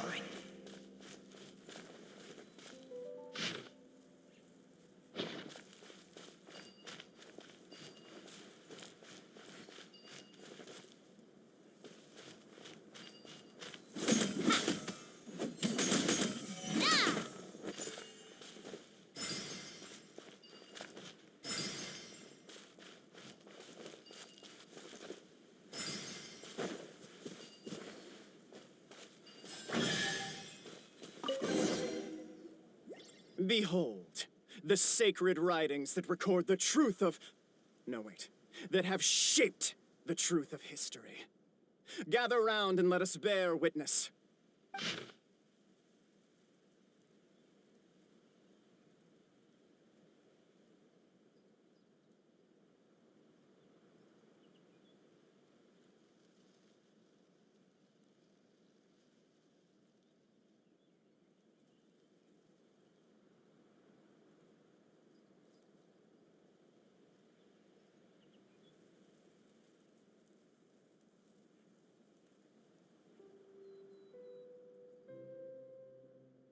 Feast your eyes, rejoice, and cheer, for this is the unquestionable truth. Look at the signature. Nobody is capable of forging that. I don't believe it. So, all along, our histories have been false? Don't lose heart, Albizzi. It does not follow from his is true that ours are false. That might be the most bogus logic I've ever heard. But keep up the mental gymnastics, Boberano. Been waiting for that look of jealousy on your face my whole life, and I'm gonna savor it. And yet, it seemed that this conundrum could indeed have more than one solution. Everyone agreed that there may be more than one truth. The party decided to visit the sacred sites of the other clans and see what their documents had to say. Isn't a narrator supposed to remain detached and objective? It feels like you're forcing a narrative agenda on us here. Well, whatever. I'm in a good mood. Let's do it. The instructions say to repeat the process 3 times, and besides, I'm looking forward to watching you both be sorely disappointed. Let's do my clan next. I'll lead the way. We'll need the key again, right? Let me see if I can pull it out. Yoink!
The party finds no pedestal in which to place the great clockwork key, only a locked door. Where's your clan's pedestal? Oh, let me guess, you hid it away in advance to save yourself the embarrassment of having it exposed as a fake? You done? Okay. Now, since my clan's main claim to fame is... Misinformation, half-truths, and fabrication. Ah, shut up, Cape. Shut up, Cape. I swear, if I wind up dead one day, the murderer was Boberano. Let those be my last words. My clan's claim to fame is that we outwitted the dragon of old and stole its treasure. Ergo, all articles of value that we own, including the pedestal for the clockwork key, lie behind that door. So, next step is open the door? Almost. There's one step before that. The door is protected by a smart interrogation system. We have to answer its questions, and if we get them wrong, we will alert law enforcement. Jeez. Well, do you at least know the answers? The correction fluid of time has dyed white the pages of the Book of Wisdom. No, I don't know the answers. But worry not. I had a quick word with the constabulary in advance. They'll ignore the alarm if we get the questions wrong, so answer without fear.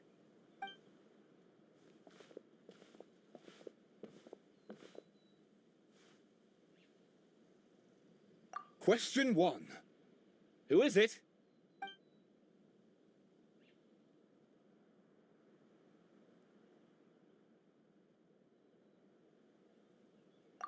The great yokai, Nekomata in boots. And the trusty travel guide, Pixie! Travel guide. Trusty travel guide! Question 2. By which virtue did the ancients defeat the dragon?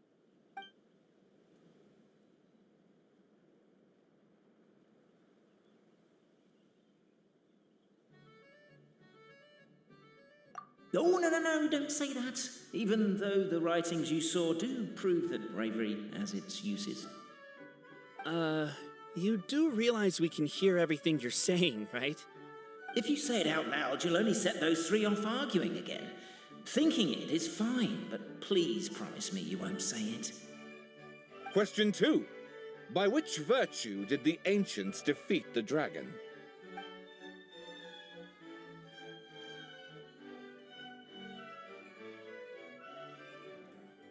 To be completely honest, hard work is a bit of an alien concept to us here in the Constellation Metropole. We have hardware and we have clockwork, but not hard work. Question 2. By which virtue did the ancients defeat the dragon? If this is the right answer, I swear I'll... Correct! A barefaced lie. So low. Question 3. Which is more real? The fiction of the outside world, or the truth of this world?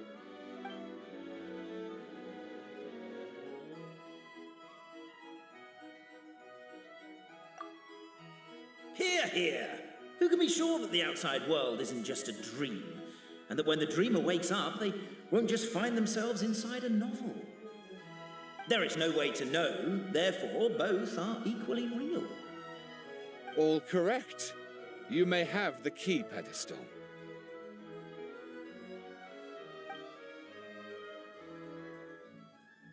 Traveler Marquis, you know what must be done. Please insert the great clockwork key. Oh, and this is my family crest.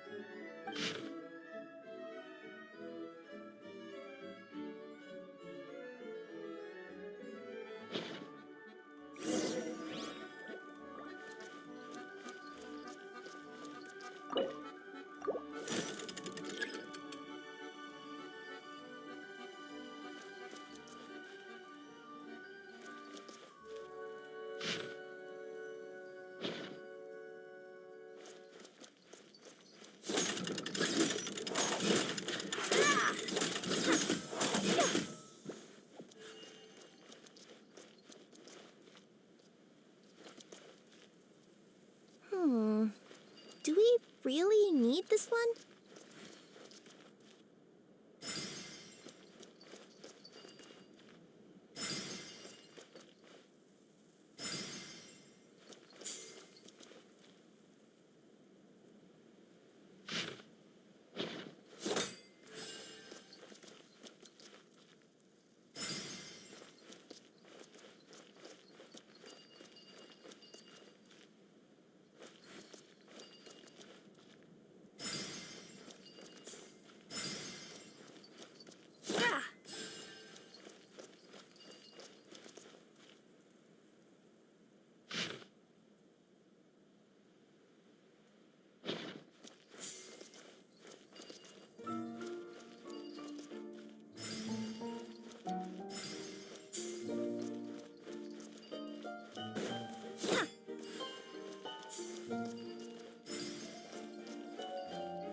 The Traveller Marquis draws a design that is practical and aesthetically pleasing in equal measure. One thing it is not, however, is correct. I think you should take another look at Bobarano's family crest and have another go.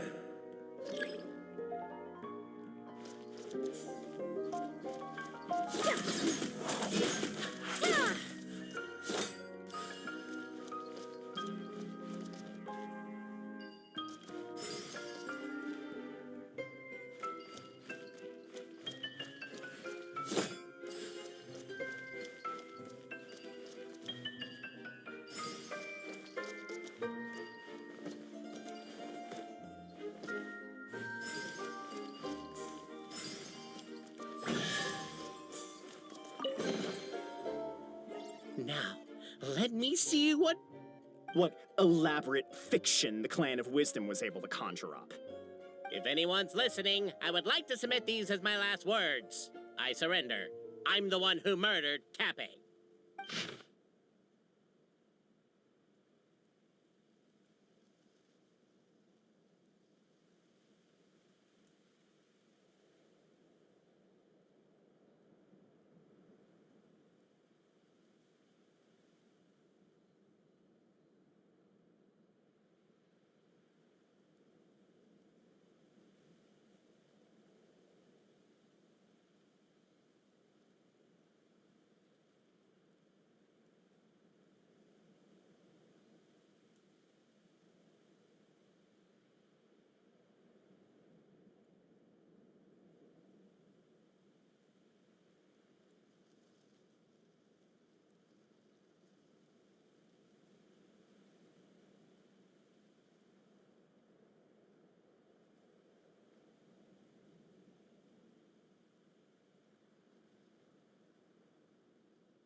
Look!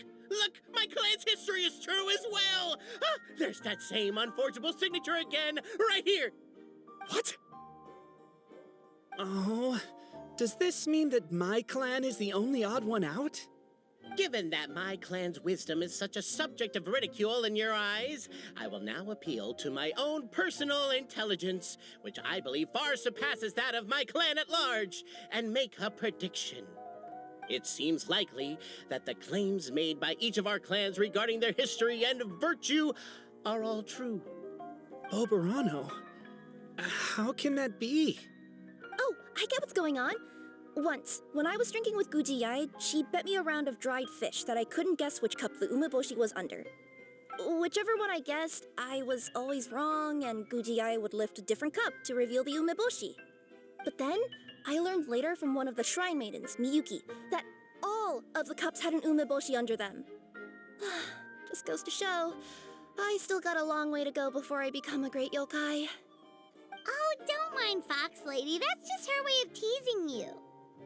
Actually, that reminds me. We can now open these 3 treasure chests. And unlike the guessing game you mentioned, this one's not a trick. Cool. Well, once you've plundered the last of Boberano's family wealth, we can go to my clan's place. Guess I'll take the clockwork key again then. Yoink! Wow! I've never seen half the stuff in here before!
The cohort of truth seekers followed Albizzi to his clan's sacred site.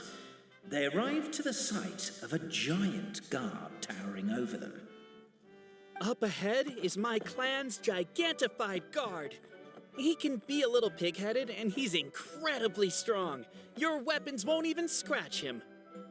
Wait, but wasn't Kappei's clan the one that's all about strength? So, what do you guys believe in then?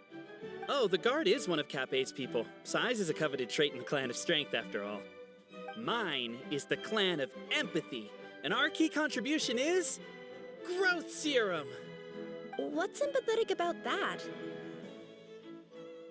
Our ancestors believed that, just maybe, the dragon of old didn't mean us any harm at all. Perhaps the dragon simply didn't notice us, since we are so very tiny. So, they drank the growth serum and grew even larger than the dragon. Then, they set the dragon down, calmly explained their perspective, and eventually taught it how to empathize. The serum isn't what it once was, though. Nowadays, it doesn't make you grow all that much, and it actually makes you lose your empathy.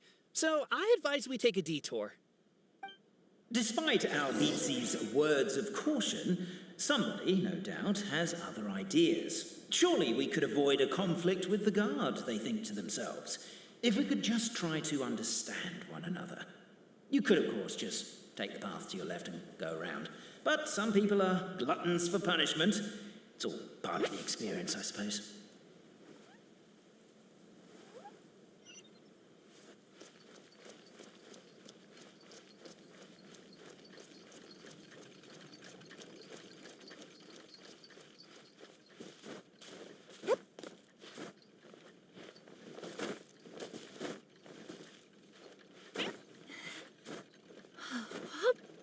Yep.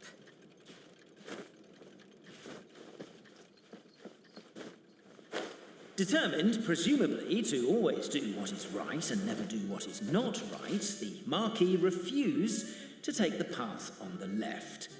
I guess that's one way of doing it. Well, an open world comes with open-ended problems after all.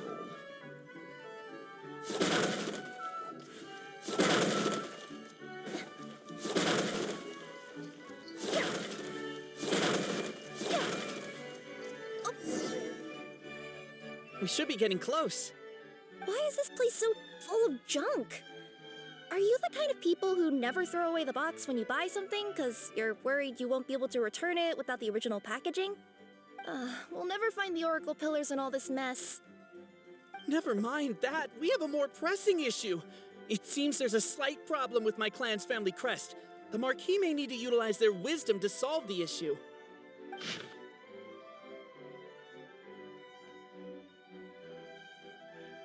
Wisdom too, huh? Well, you guys have a bit of everything, don't you? Except empathy.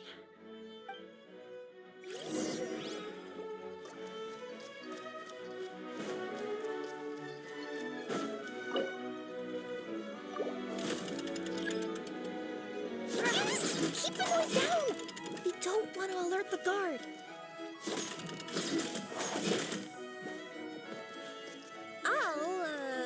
I'll go keep watch.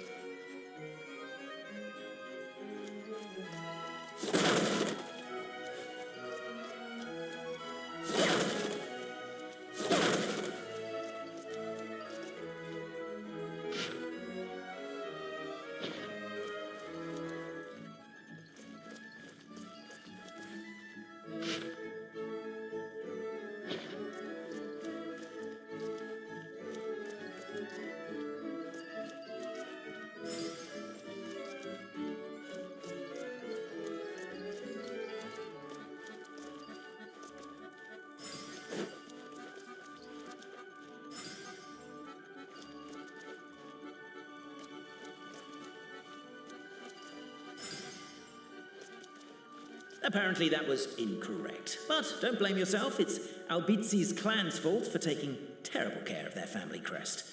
How could they let something so important get so dirty?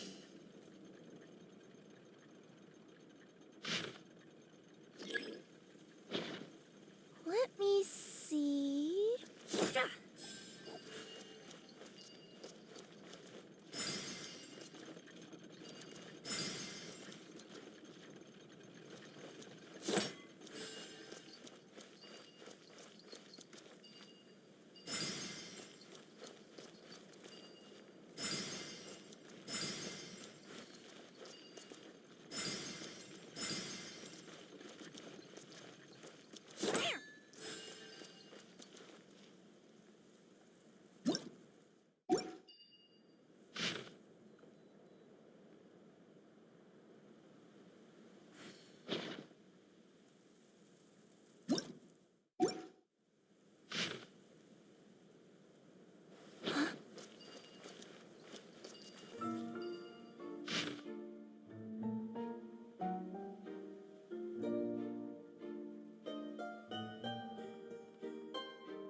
Apparently that was incorrect. But don't blame yourself, it's Albizi's clan's fault for taking terrible care of their family crest.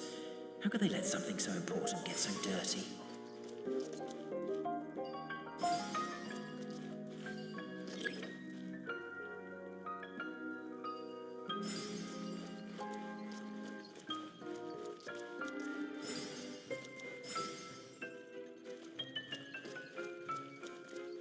Apparently that was incorrect. But don't blame yourself, it's Albizi's clan's fault for taking terrible care of their family crest.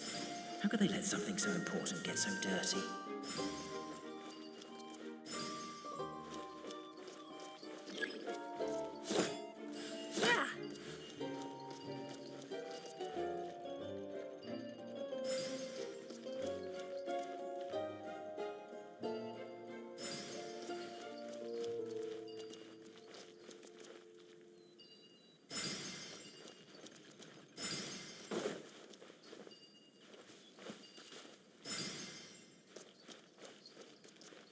Apparently that was incorrect. But don't blame yourself, it's Albizi's clan's fault for taking terrible care of their family crest.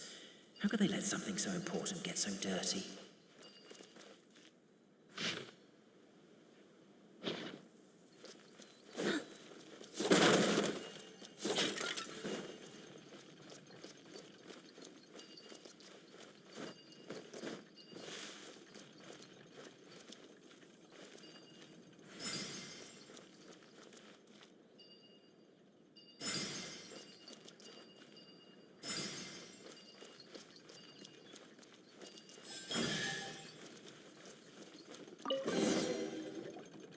This is the last one.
The signature. So it's true. Empathy is one of the founding virtues of Constellation Metropole, too. Just as we suspected, all three are the truth. Okay. Well, this is a lot to process. I feel a little empty inside. Yes, we found the truth, but there's too much truth. I get you. It's like in Inazuma, when there were only 6 books in the Mirage Warrior series, it was really popular. But by the time book number 88 came out, nobody wanted to read it. They'd all lost interest. A brief moment of joy is drowned out by a growing feeling of melancholy. But perhaps there is a glimmer of hope to be found too? Anyone? Anyone? All right, I'll say it. How is it the case that these 3 versions of history can all be true at once? That's exactly what Paimon was wondering, but Boborano kind of already explained it away earlier. So Paimon was worried she'd look stupid for asking the question. It's not a stupid question at all, my dear little pixie. While I did postulate that different truths may coexist, there is an issue when it comes to these 3 truths in particular. The problem is, all 3 truths are the history of the exact same thing, namely the dragon and the Metropole's origins. Yet all 3 bear the signature, showing that they're genuine.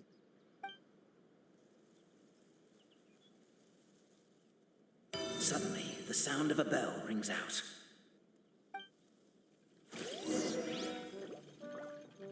The bell! It rang once! What does that mean again? Ah, yes! Highest level of emergency! Everyone, to the main entrance! Stat! Bring all the glue traps and place them outside the gates. The whole city is on the lookout, and there's only one way out. It's the path right in front of you.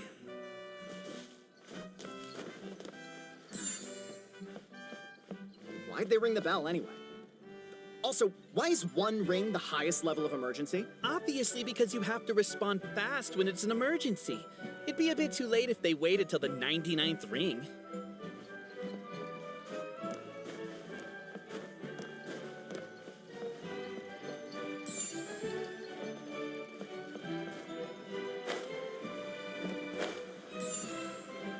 They're outside.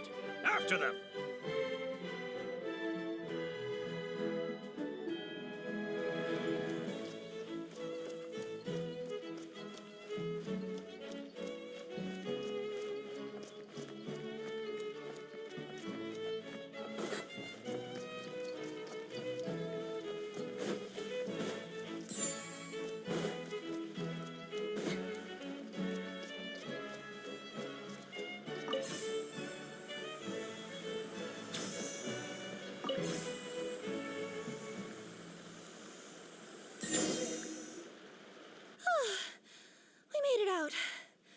Don't know if we'll still be needing this clockwork key, but I yoinked it out before we ran, just in case. Okay, but back to the truth problem. There are 3 conflicting versions of the truth, and somehow they're all still true. What is that supposed to mean? I don't know. I doubt anyone here in Simulanka could make sense of it. All we do know is that any manuscript bearing her signature has to be valid. Well, she is the goddess of fate, the creator of all this. And all these manuscripts are her grand design. The reason we argued about who was right was that we didn't know enough about the truth of the past. But now we have the truth. So we just have to accept it. As surely as we will follow the clockwork path designed for us, so is this the course that history has taken. It is clear and incontrovertible. We will never argue again. Thank you all. Is that all there is to it? Is this where the decision made at the first crossroads of destiny has led us to? A pointlessly happy ending? Overthinking it would be equally pointless. Well, that's enough for one day. Time to take a break. Could you be any more cryptic? You're planning something. Paimon knows it. Whatever happens, today was a breakthrough in my journey of discovery. I will go back and share it with my clan. Me too. And me. Let's leave it there for today, then. I'm sure we'll find out what else Mr. Narrator has planned for us tomorrow.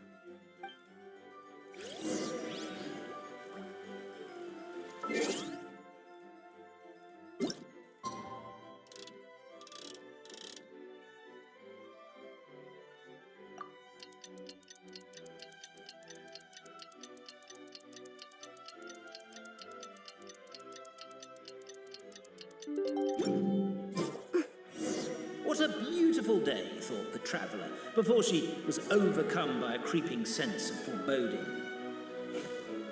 The voice in her head grew louder. Must go to Pendulum Lane.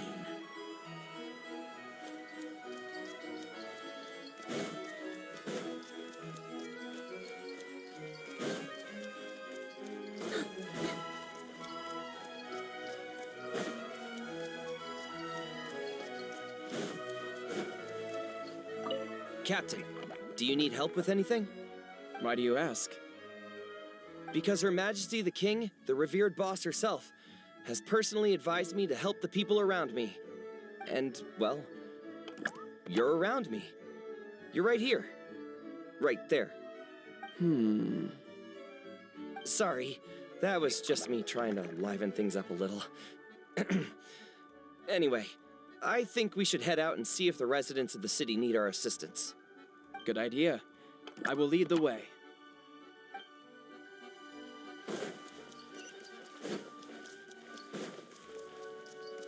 Pendulum Lane is just up ahead. Something must have happened here after all. Everyone's crowded around.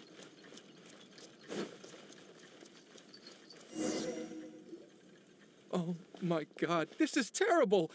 I don't understand. The three great clans of Constellation Metropole have finally made peace with each other. Who could have done this? What happened?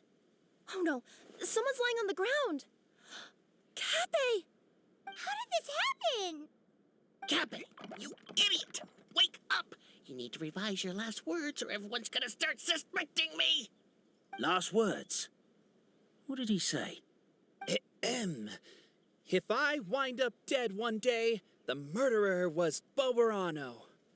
Ugh, you could have at least pretended to not remember it.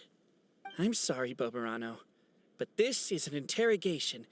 I have to give the detective straight answers. Don't worry, Boberano. I don't consider you a suspect, nor do I have the authority to charge anyone with a crime. So, are you the last people to have had contact with him? My sincere condolences. You were travel companions, right? It's a real tragedy. I'm afraid he'll be out cold for another hour and a half, at least. Huh? Yeah, I know. It's despicable. Hitting someone in the back of the head is the second worst act of cruelty there is. The first being replacing their gear oil with extra strong glue. So, Cappe's not dead? His gears, metal frame and shell are all still in excellent condition. It's just his energy supply that's been all messed up. Wait. But surely you can't be suggesting that just because Cappe isn't broken, there's no need to go looking for the culprit. No, there's a need. Huge need. Unfortunately, this is rapidly turning into a cold case. There's no evidence and no witnesses.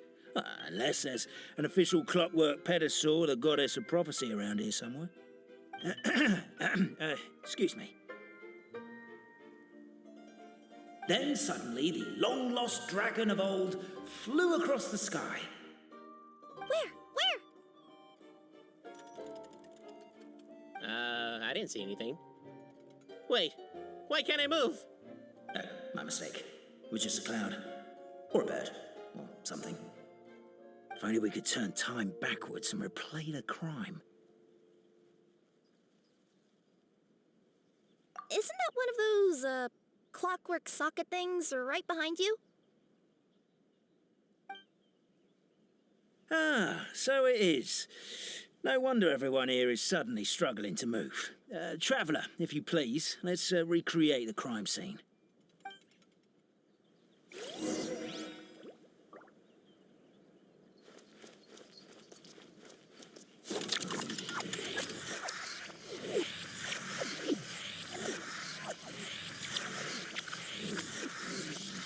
The crime scene's too chaotic. I can't make heads or tails of it.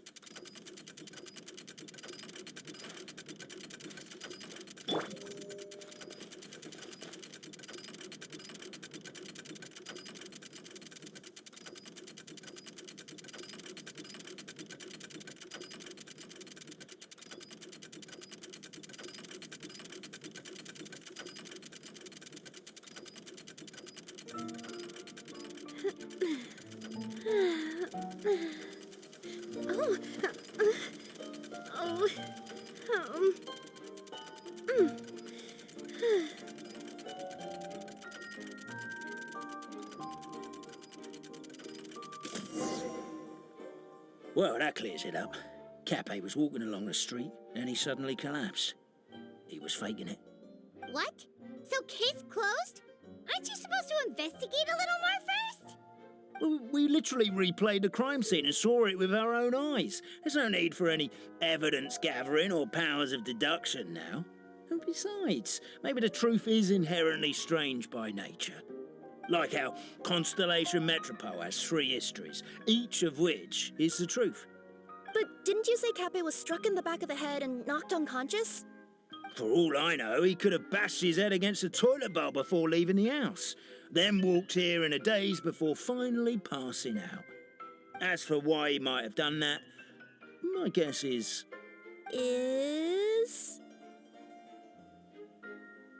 With the Supreme Clan question left unanswered and the tension in Constellation Metropole suddenly wiped away, he was looking to create a new source of conflict. Only then would the city feel alive again. Do we really think he capable of that, though? Sounds like a pretty complicated conspiracy for the average Simulanka resident.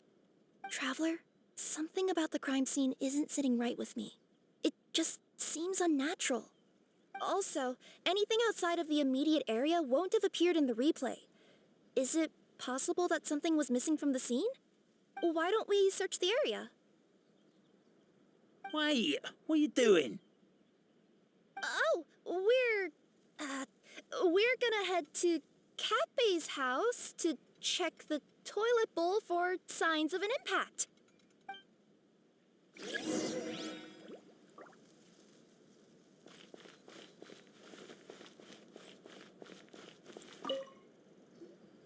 Hello there. Have you seen my spear by any chance? Someone was shouting about a dragon a minute ago, and I instinctively threw it into the sky. Yeah.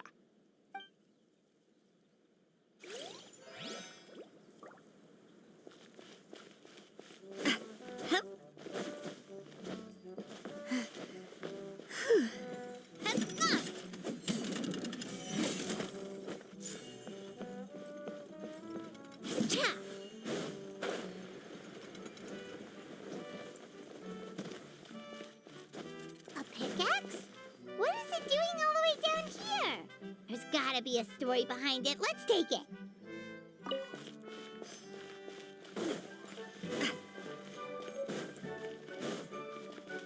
There's a spear here.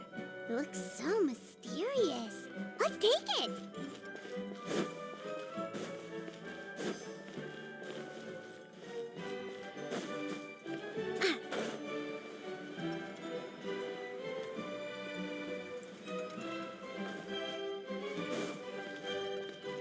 There's a strange potion bottle here. Looks so weird. Let's take it.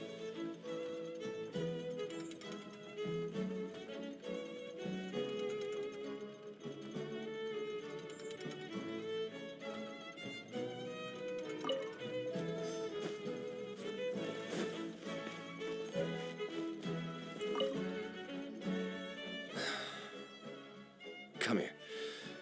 Whatever it is you were looking to buy, please do come back tomorrow. It's just, I have to close early today. A bottle of growth serum has gone missing. If someone's stolen it with the intention of harming others, the consequences could be disastrous. There's a whole investigation into it, so I gotta close the shop while I do an inventory count. If it turns out I'm wrong and I miscounted, I could be charged with filing a false report and disturbing the peace.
You're not from these parts, are you? Just visiting? Yep, that's right. Why? What's up? Ah, well, I was gonna offer you a great job in the Titanium mines. A safe and secure working environment. Doesn't sound very safe. At least not as safe as being a courier. To keep the titanium ore intact, we use specially designed pickaxes that can't cut through it. Even if you struck a person with it, it wouldn't so much as leave a scratch. And in terms of labor intensity, the work has been rated as Class 2 physical labor by a reputable organization. Even cats can do it. I'm not. Never mind. I give up. Welcome to Paimon's world. Mind you, I don't know what happened today, but somehow a pickaxe has gone missing. Maybe one of the giant guards broke it down, so someone took it to perform a rapid resuscitation procedure. Sounds pretty brutal for a first aid technique. Still, a missing pickaxe. Huh. Is it just me, Traveler, or does it seem kinda suspicious?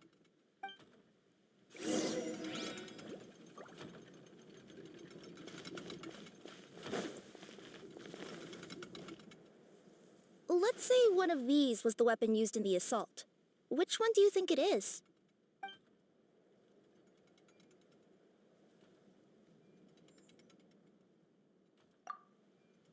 If it was the pickaxe, Cappy sure is lucky it's not still lodged in his head.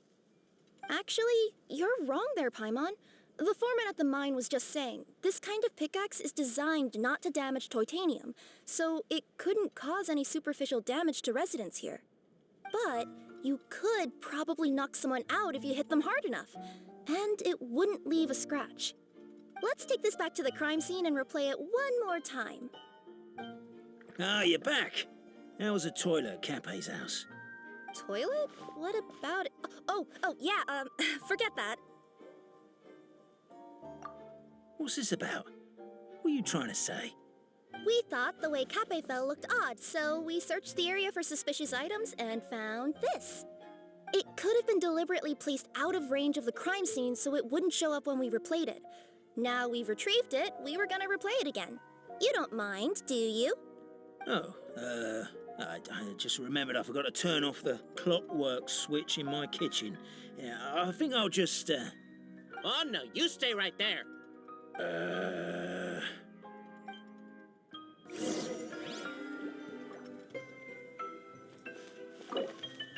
We should be good now.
So, it was you!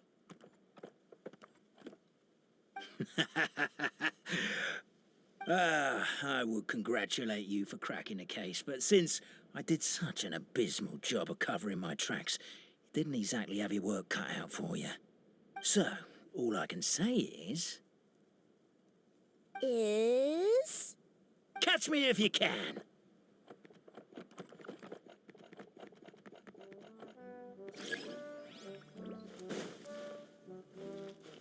We have a runner! That's it! Let me at him! The would-be Marquis of Carabas dispatched the Necromata in boots, who ran off in pursuit of the poor little minion.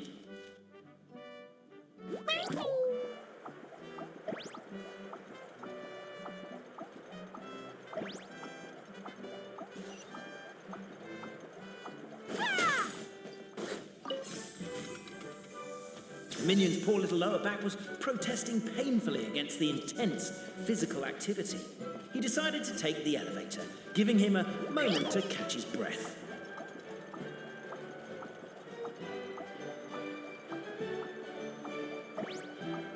Really? Lowerback asked. But the minion had no other choice. He resolved to make the jump down. By this point, the Necromata in boots was gasping for air.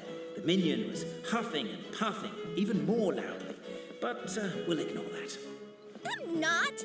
Don't underestimate the gold-level courier of the Komania Express!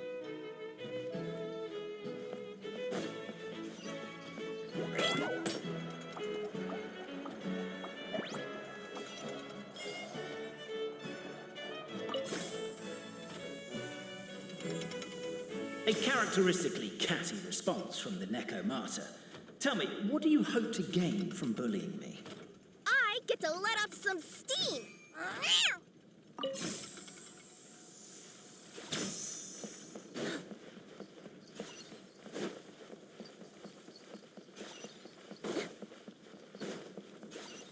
Ha-ha! You fell into my trap. Oh, and by the way, remember the glue you got stuck on when you first entered the future Marquis abode-to-be? That was also me. I did it using my powers. Rats! Oh, I'm so jealous of you guys right now. You can just jump out of your shoes and keep running, but I... The unnamed minion made a last-ditch escape attempt. He began his long climb, up the wall, the tall wall. He began his long climb up the tall wall. Do you call that a tall wall? In urgent Neko parcel mode, I'll scale it. I'm beat. I surrender.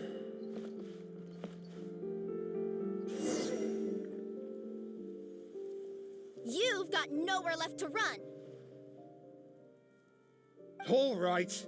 I confess. That was fast. Getting caught by you here was a backup plan. I don't know if what I've done will make things better or not. Time to come clean. I am the narrator, the one who's been guiding you all this time.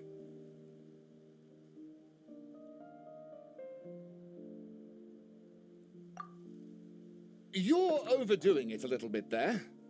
Anyway, I only did what I did because... Why are you suddenly spilling the beans? I poured my heart and soul into all this. I was worried you wouldn't ask. The truth is, I was one of the first conscious beings ever made by the goddess of creation, and I've known for a long time that this whole world is just a fairy tale written by the goddess of fate. I know they say that fairy tales are just made up for kids to read, but I refuse to believe that fairy tales are just fictional stories and nothing more. The reason why Constellation Metropole has 3 origin stories is that the Goddess of Fate wrote 3 drafts and couldn't decide which one she liked best. Then her cat trod all over them, and they all got crumpled together, so the 3 worlds just sort of folded into one. The Goddess of Fate was torn between them anyway, since she couldn't decide which ending was best for the dragon or the kids. So when she saw what the cat had done, she simply decided to go with all 3. Who'd have thought? But what does any of this have to do with what you did? You're not a fictional character, so you couldn't hope to understand my sorrow. Honestly, I don't think there's anyone in all of Simulanka who would understand. Every day that I experience, every interaction I have with another person, is it really all just a work of fiction? The only reason the 3 great clans wanted to find out the truth was for the pointless task of electing the supreme clan. I thought that once they'd learned the truth, it might make them curious enough to investigate further. But as it turned out, they just accepted it and carried on living the same old lives. I have to motivate them to keep looking for answers now that they think they've learned the truth. I have to make them uncomfortable with the superficial explanation that they took at face value. And I have to figure out, once and for all, while you real people from the outside world are still here, are we real? Aww. That's my full confession. Time for you to take me back. I'm guessing I'll probably be forced to make a public apology, then sentenced to half a day in solitary confinement. I definitely deserve half a day.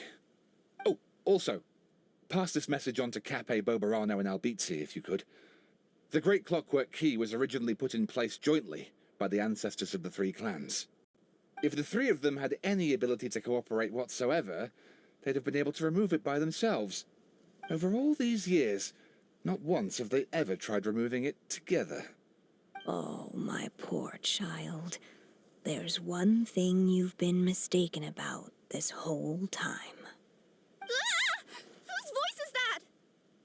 Detective? Was that you? Your voice acting's actually pretty good. The reason fairy tales are suitable for children is that they help them to understand the world. Fairy tales may be works of fiction, but at their heart lies an internal logic that is undoubtedly real-world truth in a condensed form. Perhaps they simplify good and evil, and perhaps they hide the darkness in metaphors. But let there be no doubt. The world within fairy tales is as real as can be.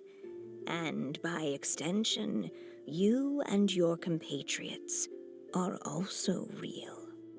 Goddess! Is it really you? The line that separates footnotes from narrative can never be crossed. Never the two shall meet. This is why you have never heard my voice before. But now you wish to break free from the story, and there's a cat nearby, so you can hear my echo. Necromora! Just your echo?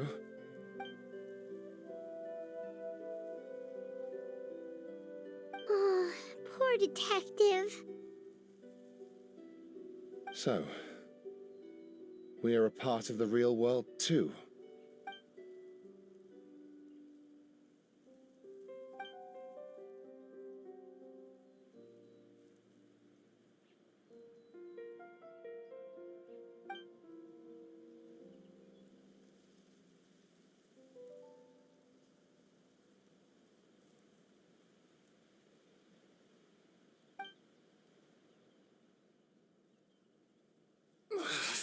My head's spinning. Albizzi just gave me a quick rundown of the situation. So you caught the detective? Sorta. We chased him until he surrendered. Oh, and he asked us to pass on a message.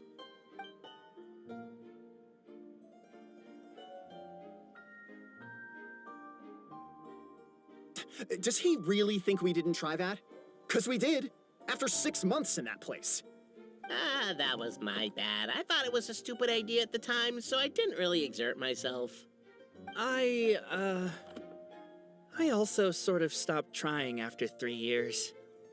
You! Never mind.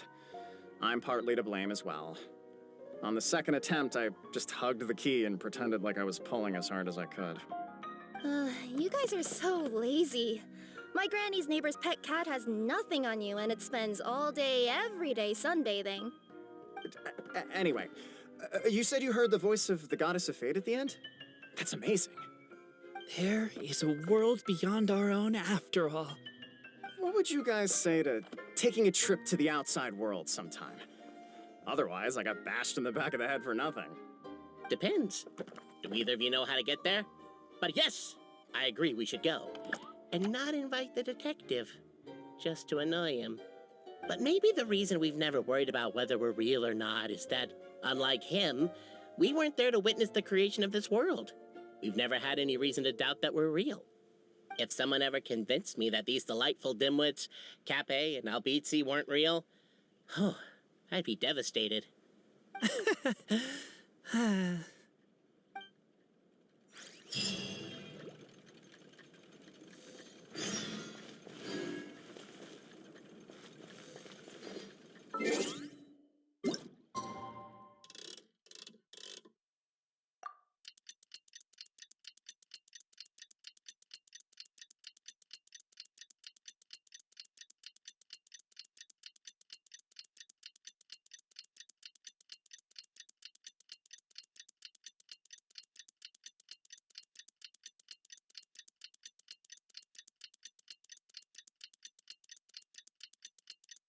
I